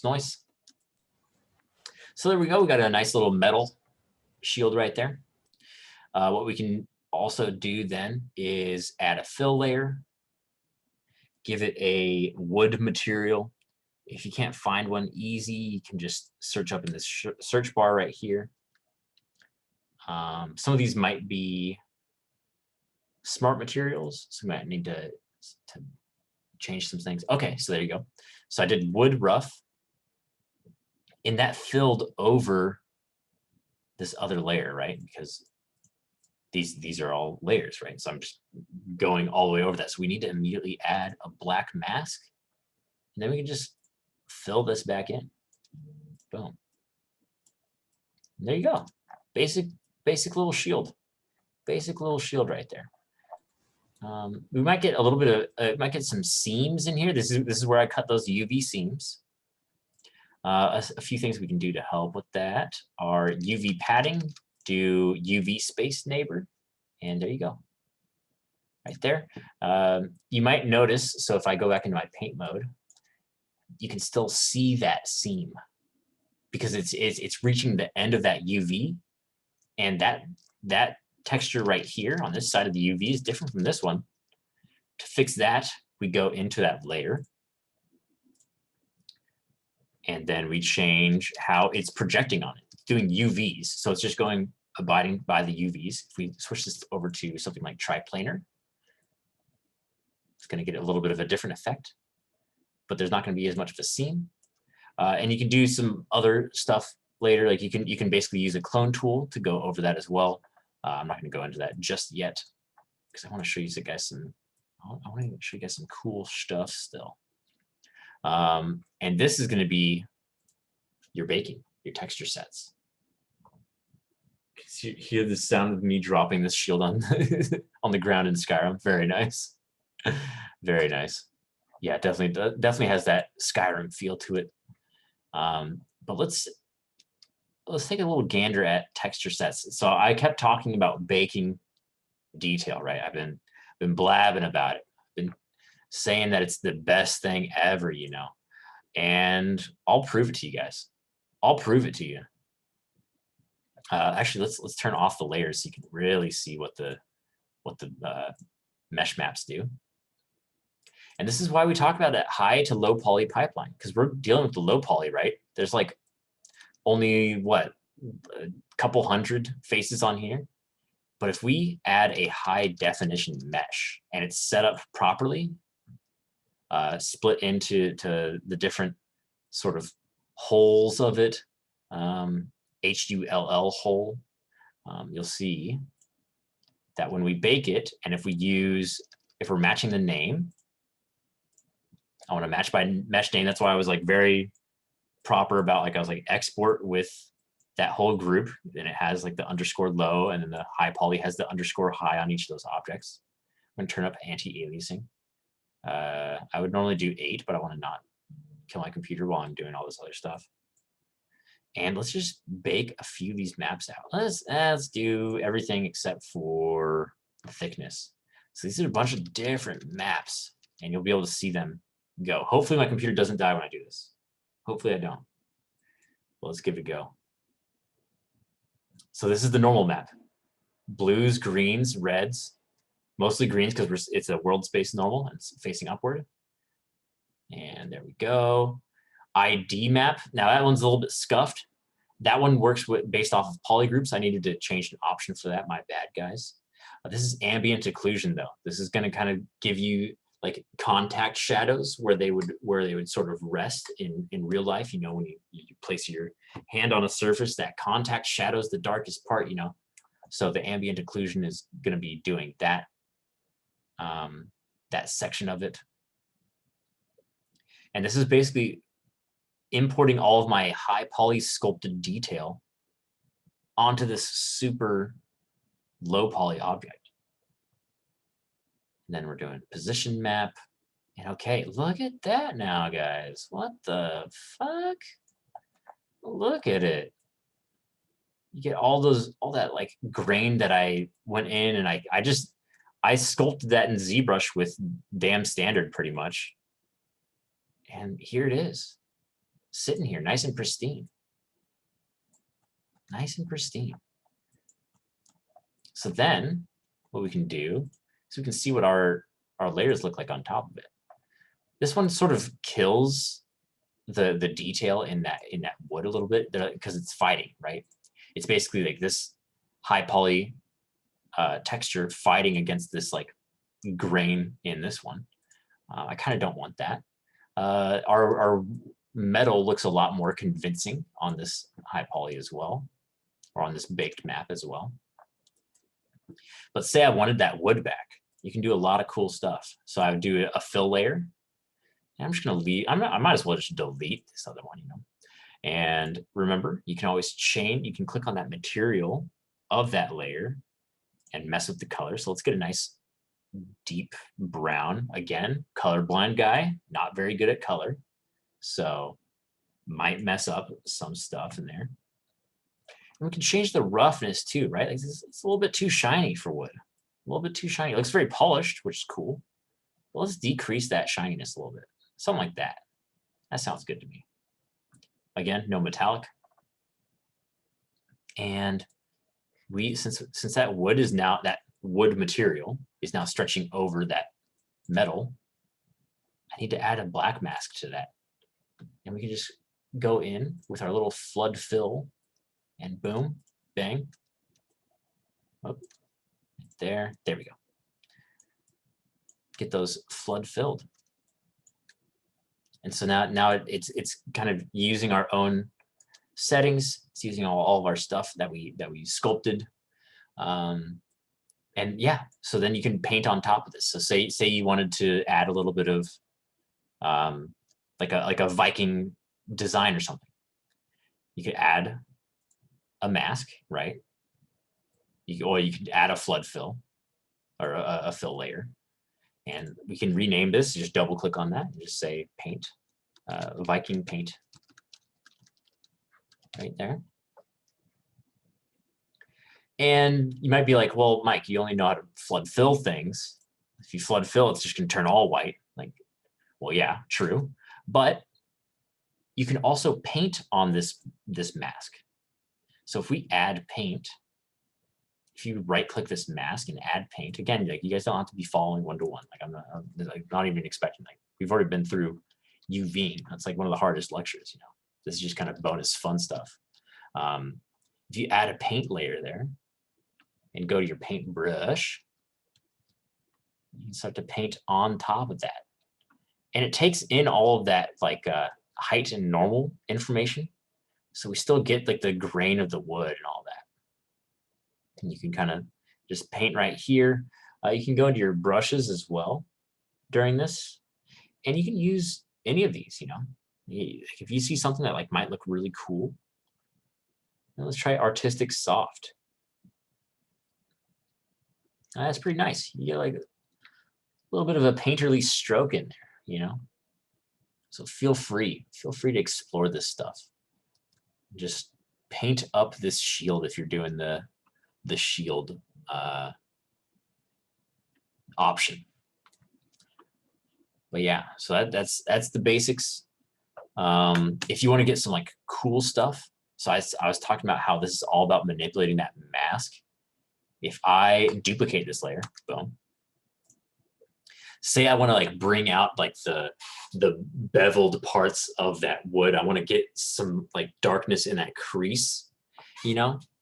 What I can do is I can use, let's see if I can display it for you guys. I can use this Ambient Occlusion Map, right? This already baked out basically the creases in there. I optionally could maybe use curvature as well, because these all baked out from when we were doing stuff, right? And I'll show you how to kind of plug into that. If your display ever gets really weird like this, just go back to this little box up here and do, whoops, not that, material, just to get back to the default. But this is very useful for like debugging stuff and seeing what everything looks like. But yeah, so you can do like really cool stuff with this mask. I'm gonna add a generator.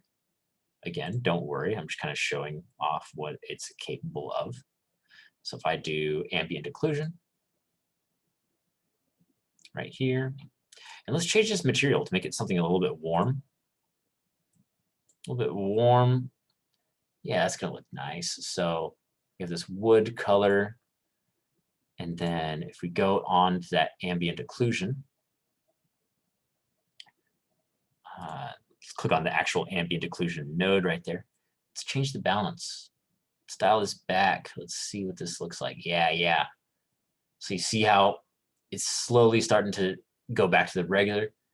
But if I add just a little bit of that balance, well, it's kind of getting a little bit of that grain in there. You can always enter numbers as well. 0.0, let's try this. Well, 0.015, cool. But then you're like, Mike, what the hell? You oaf. You got it like to be, now it's going all over the rest of the shield. What you can do, because you can't really flood fill this layer, right? You could paint some stuff, but I find it easy to just select a layer, Control G and group it, and then add a black mask to that group, and then you just do your little flood fill thing. Boom. You see that? Look how much vibrance that gives that wood now. You see that? Oh yeah. Oh guys, this is juicy. This is juicy stuff right here. Delicious. But yeah, so that's what Substance Painter is all about. It's about taking these models and kind of just bring them to the next level. Bring them to that next level, guys. But yeah, so that's just a little intro. Just a little intro for y'all. Again, like the rest of this program is like outside of the scope of class, but like I implore you, if you're interested in 3D stuff, like check out this program. It's super sick. It's super sick. And you might be like, Mike, there's not a lot of materials in here. Isn't it true? True. That's why they have another program called Substance Designer, where you make your own materials. The world's your oyster, guys. And you have Substance, what is it? It's like Alchemist or something, where you can make materials from pictures that you take in the real world. It's super dope. It's super dope.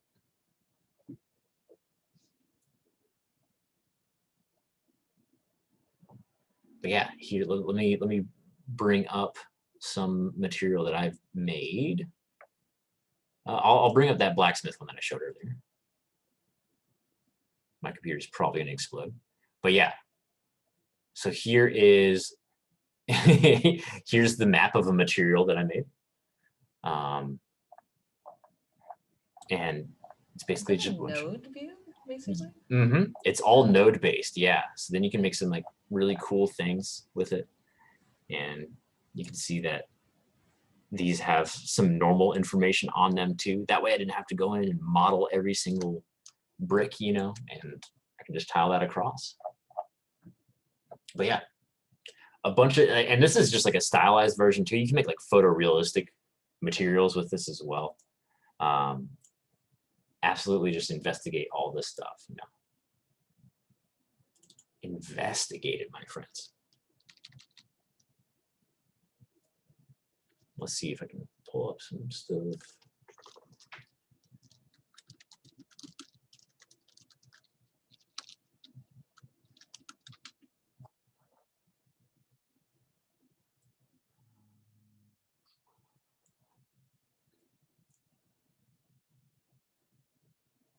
Yeah, this one's cool. Wait, no, this isn't the one I was thinking of. Now. Yeah. Oh man. Let's see. There we go. So this person's doing a little breakdown. Like look at this material. Like that looks fucking real, guys. Like what the hell?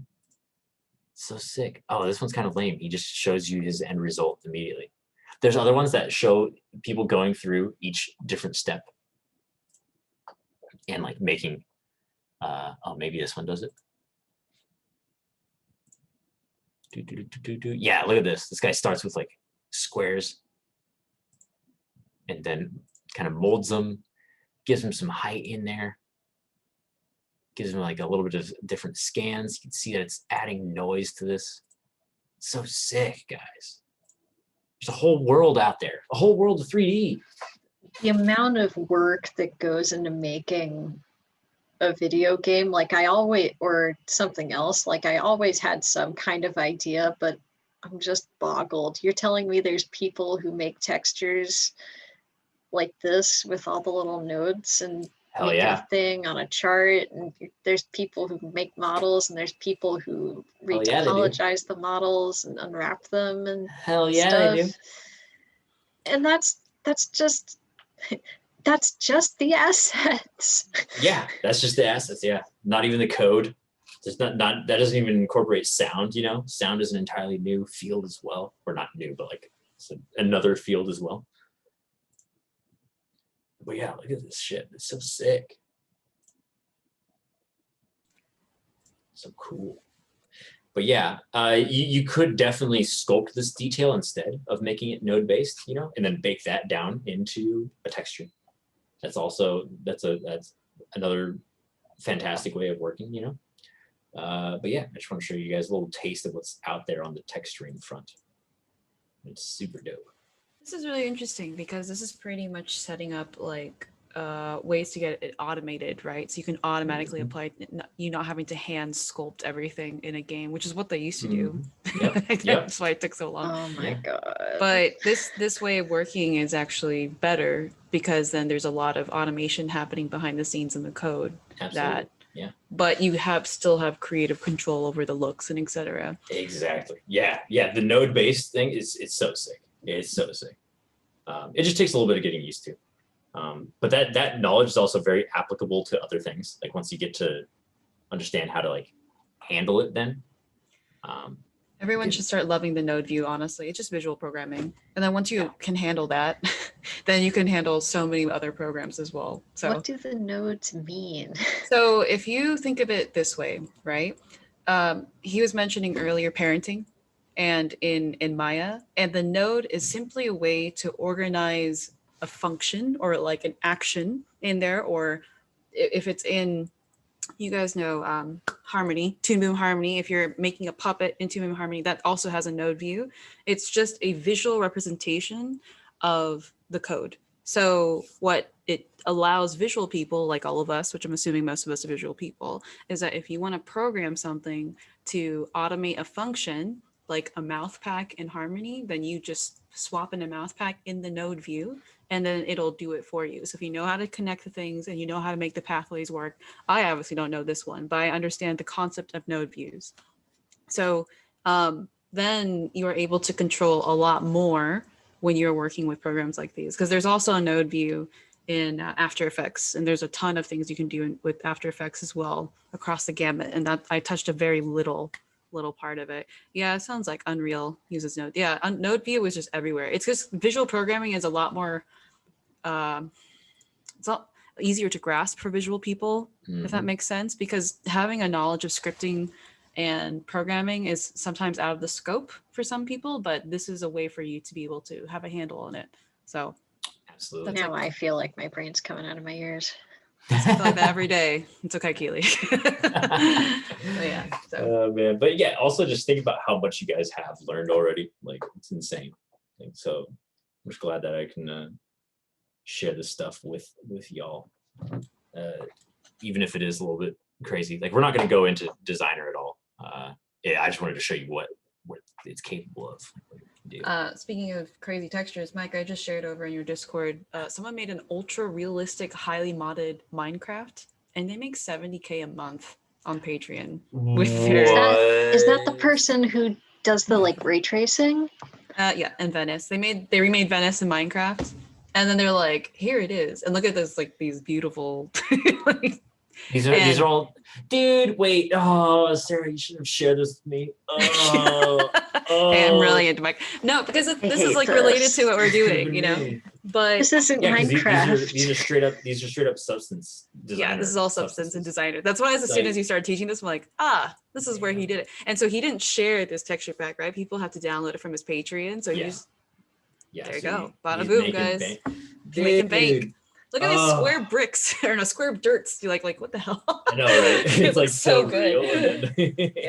Yeah. But that's just all. That's another way you could use this kind of stuff too, by making mods. And that's how I kind of got into it a little bit, because I was modding the heck out of Skyrim and I started making my own mods. Wait, you did? That's sick. That's why I started understanding like the behind the scenes a little bit, and like file bloats and all this. You start getting really into it and you're like, oh, okay. And Skyrim is still a great sandbox because Bethesda just pretty much gave up on it. So they're just like, here's the source code, go have fun. But fix this for us. Yeah, but people are still modding in Skyrim nowadays. And that's how I learned a little bit of like kind of like the tech language of how to make things work in a file organization and all that stuff. So, my husband's an engineer and he did it by hacking MapleStory. So that's amazing. That's an amazing origin story. Yeah, and now he works in Amazon. So there you go. It's like, well, yeah, as an engineer. But yeah, so this is like an ultra realistic modded Minecraft, and this guy makes bank. So this is so messed up. Minecraft shouldn't look like this. It's about the squares. I mean, they're all still squares. Like but they've got like round things in them. Well, that's just like the surface, but this is all round things. Like, well, how dare these be organic shapes? Yeah, I wish I thought of doing this. Yeah, I could have been next project for you, Mike. After you're done with your indie game. Yeah. Look at that. But yeah, no, it's a crazy video. I saw it. I'm like, heck. This is amazing. Mm. Oh damn. I'm just hypnotized. But yeah, so these are all like substances pretty much that he just made a nice graph of, exported it, boom bang, he's done. There's also like a lot of like bonus shaders that they're doing in here. Like this is a default Minecraft lighting. Like there's definitely some graphical overhauling being done there. I definitely have a shader on my Minecraft. I have a friend who I have a friend who paid for the ray tracing shaders for Java. Oh hell yeah. He was like, I can do it. You paid? I got mine for free and they still look pretty nice. I don't know. I want to say maybe he like subscribed to somebody's Patreon for it. Probably this guy. Yeah, got it. Okay. Who's to say? But yeah, so it's been quite the mouthful of a class. lots of new stuff. But I mean, like, look at what you can do with it. Like, it's crazy stuff. It's so cool. And I just wanted to share it with all of y'all. And yeah, so once you get a good handle of it, though, like, you can do whatever. You can do whatever. Do you guys want me to go over UVing characters again, or do you want me to just, you know, chill? Because we've had a lot of brain intensive stuff today. I'm definitely down to chill. There's always the video that you can watch of when we went through it the first time. I'm down to chill. Chill. Yeah. All right, press 1 to chill, everybody. Put up 1 in the chat if you want to chill.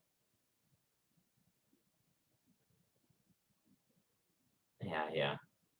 1. Press 1. Everybody, press 1. Press 1 immediately. Sea of ones. Yeah. Yeah, that's about right. Keely wants me to go over characters again, but needs 15 minutes. Yeah, that's fine. That's fine. Maybe last night wasn't the night to stay up till 5. Yeah. Oh, I was up till 5 also. Hey, let's go. I was up till 6. Oh, Wow. damn. Raphael's got me beat. It's okay.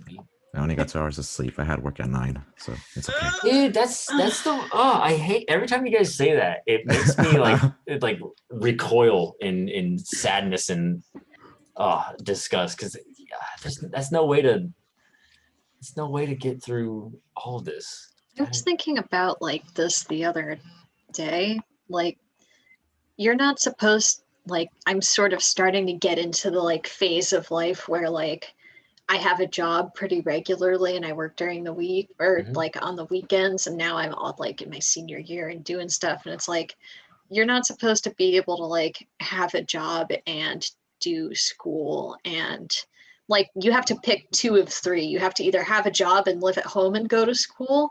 Maybe. I haven't experienced that personally, so maybe you can't have 2.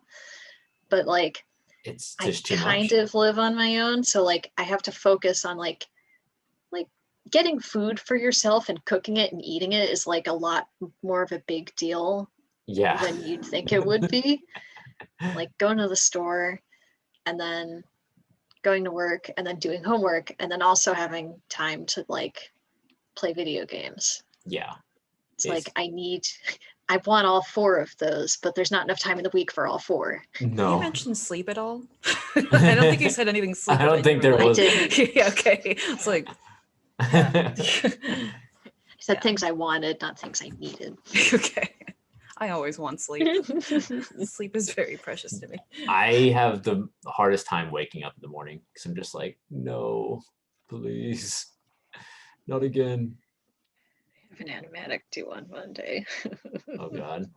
Reminded me of this one time. I met a freelance artist who worked for a few studios like years ago. When I was hanging around Comic-Con, and I asked him, I was like, well, what do you recommend to like get into the industry? Like, how do you like, what's your advice? And I remember he told me, if you care about sleep, quit now. I mean, not all the time, you know. I was able to make it into the industry. I only missed out on sleep, you know, 2 nights a week, I'd say. Yeah, no, I was like, I value my sleep. I can't.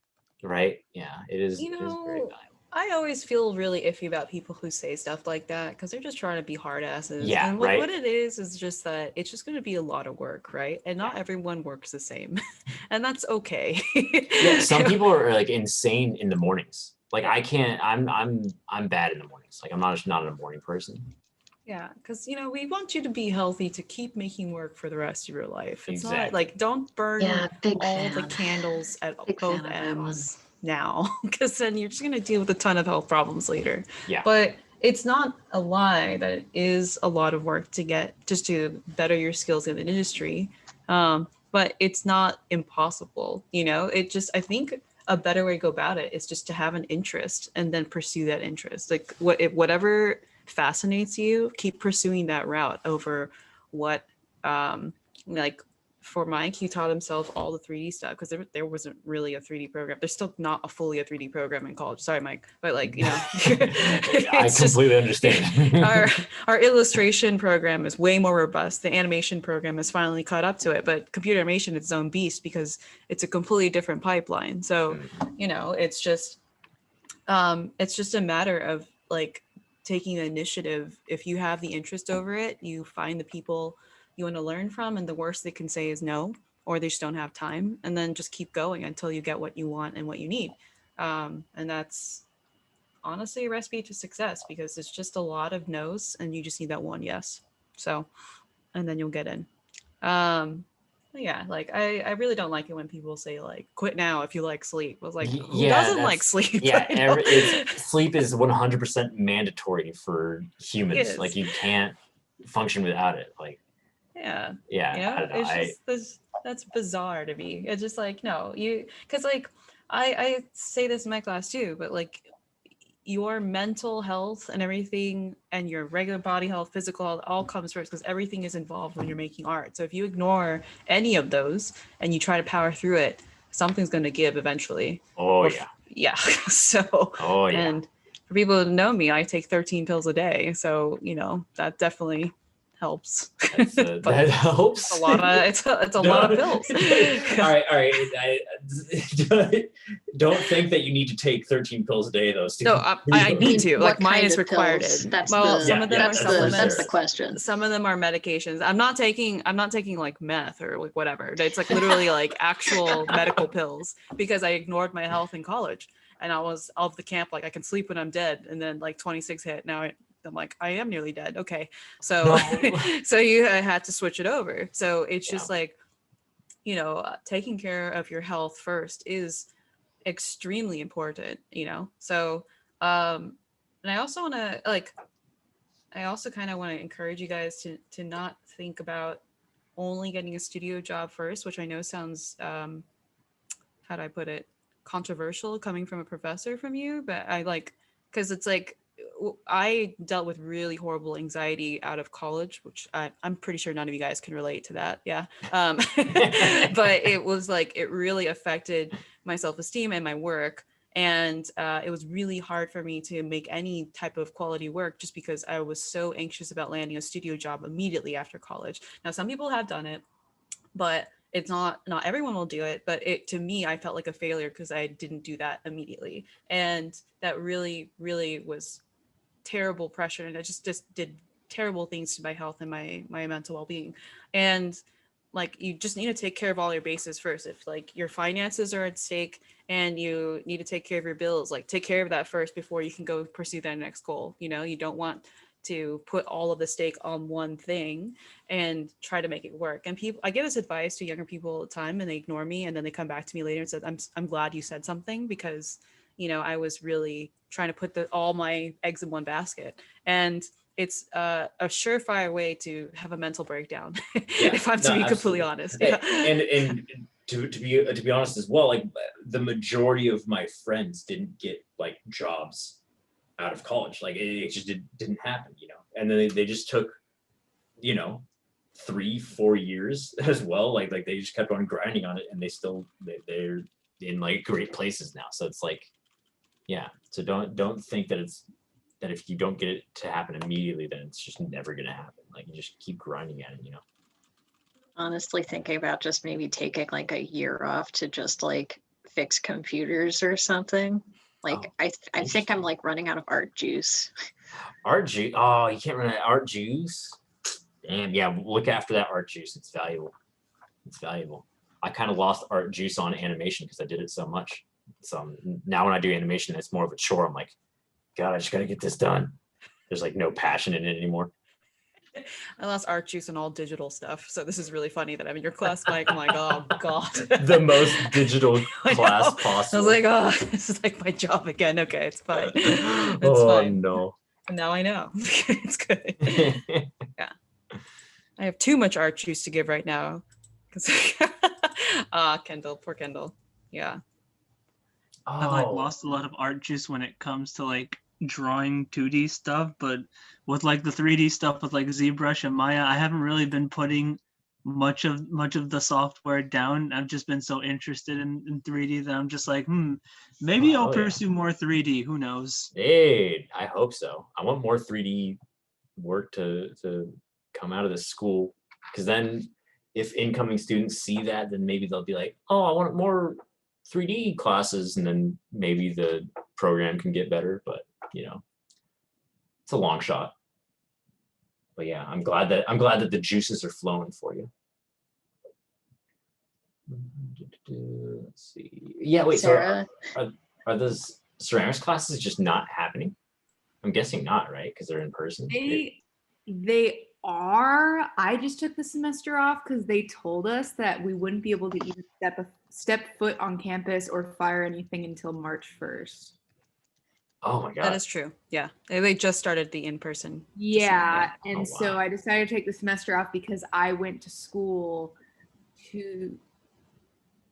1 or 2 days a week last semester for ceramics, and it was pretty bad because we couldn't be there till like 2 a.m. like we usually are. And then also we the semester got cut off, so then all of our work got left there, and a lot of things like they just went in like last week. And in my plaster casting class, we were casting pumpkins, so the TA went in and all the molds had moldy squash. Oh no. Them all out. And apparently, like, I'm assuming a bunch of people's stuff didn't get fired, so it's been sitting there for months and probably is broken or got damaged in some way. So I'm lucky enough that I live really close to school, so all my supplies are here, so I can like do stuff here if I want. But the problem is I made this like really big vase, and it was this big beautiful vase, and then my dad picked it up and broke it. So I'm just like not making anything because my dad is a dumbass and breaks everything I make. Kind of. The thing that gets me though is this big giant vase, and I was like, hey, like he was picking it up because we just refloored our whole house, so he was moving it out of a room while I was at work. And I was like, how'd you pick it up? And this glass is the vase, and he said he picked it up like this. I was like, did you pick up a water glass like that? And he didn't know it was, he thought it was like a vase of my mom's. He thought it was fired. He didn't know it was unfired. But I go, even if you picked up a normal vase, why would you pick it? You don't pick up a water glass like that. The daintiest, like. I know. And it's like hinging on I like feel anxiety for the cup in your hand right now. Right. Yeah. Broken like multiple things of mine because he doesn't understand that it's not fired, so he picks it up, and so now he like won't touch anything. And since we refloored the house, we put like my unfired bowls on top of a cabinet, and my mom wrote this big sign that said "Do not touch." Yeah. Keeps breaking everything. So I might like, and I'm not really allowed on campus because I'm not in ceramics classes right now. So technically I don't think I can like take my stuff. So pretty much I have like 3 bowls that if you even like touch it wrong, it will break, like sitting in my house. And I have a wheel and like I could make stuff, but like why would I make stuff? Because at this point everything I make gets broken. No, at that point, Kendall, I would just start over. Like if it's just too much of a, it's like it's not enjoyable anymore, right? When the environment itself is hazardous to your own artwork. So you might as well just like consider those long gone. Maybe look into the Japanese technique of kinetsugi so that you could just like glue them back together with gold and make it. That's exactly what my best friend said, because also I was painting this bowl and my mom's cat broke it. And so like this semester I break it. She was like, oh, can't you just like do that thing? And I'm like, well, you can't do it if it's not fired technically. You can technically fire the pieces though. Yeah. And then pieces and then try to put together. Yeah, and then maybe raku it too, so it looks really cool. But yeah. But you know, it's just like at that point you might as well just give a little ceremony of its funeral and just be like, you know what, it's not going to happen. So might as well work where your work is safe. Yeah, I babysit a kid and we were playing with Play-Doh today, so that definitely made me feel a little better. And I bought air dry and oven baked clay, so I can get my rocks off on that. Nice. I still have like easily like about 1.5 inches of 18 by 24 white bond paper that I bought for Figures in Context with Sarah this time last year. It's all just The under 500 my, pack I told you. it was the 500 pack. Yeah. I'm literally going to be using this for years. Every now and then I just pull some out from under my bed and I'm like, Oh yeah. I'm gonna I should have told my going to students to draw get that this something year. They bigger. already blitzed through all the rolls that I've told them to get. And I was like, I should have told them to get the 500 pack instead. So there you go. paper for days, years. But it's nice that it's big. Actually made myself a little calendar.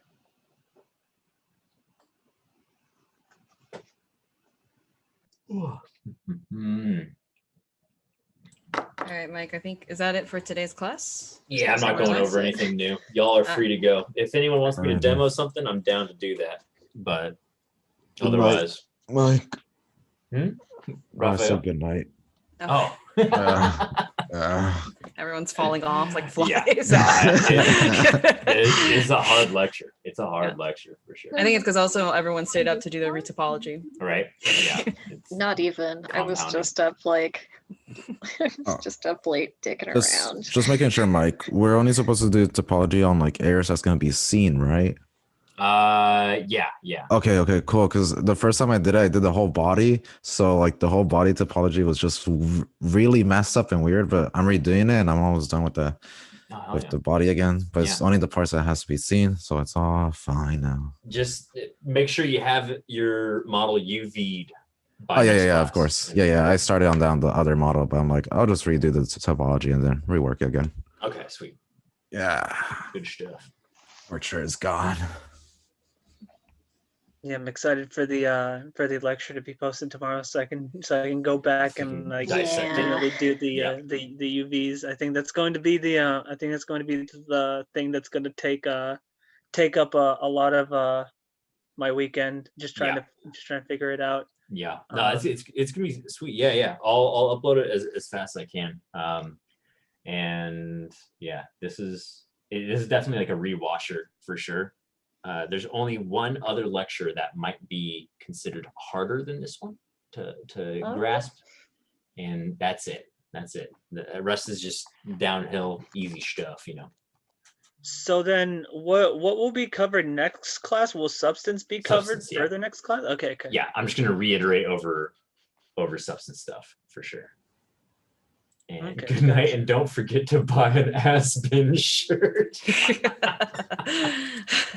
Aspen Hotel. Brain actually liquefied. Oh, fantastic. Oh man, that's amazing. But yeah, y'all are free to go. All right. Thank you. Thank you for your hard work. I'm just thinking of you younger, teaching yourself all this stuff. Yeah, there's hours of Googling. Hours of just Googling in forums. So I was like, oh, yes, I must find out. Right. All right. Yeah. Have a good night. All right. You too. See you later. Have a good night, Mike. See you later. See ya. Matt says he needs help with the render. What's going on, Matt?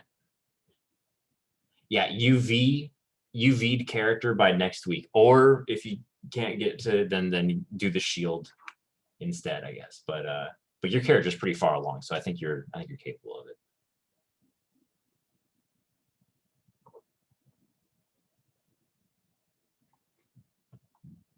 All right. I'm going to stop the recording.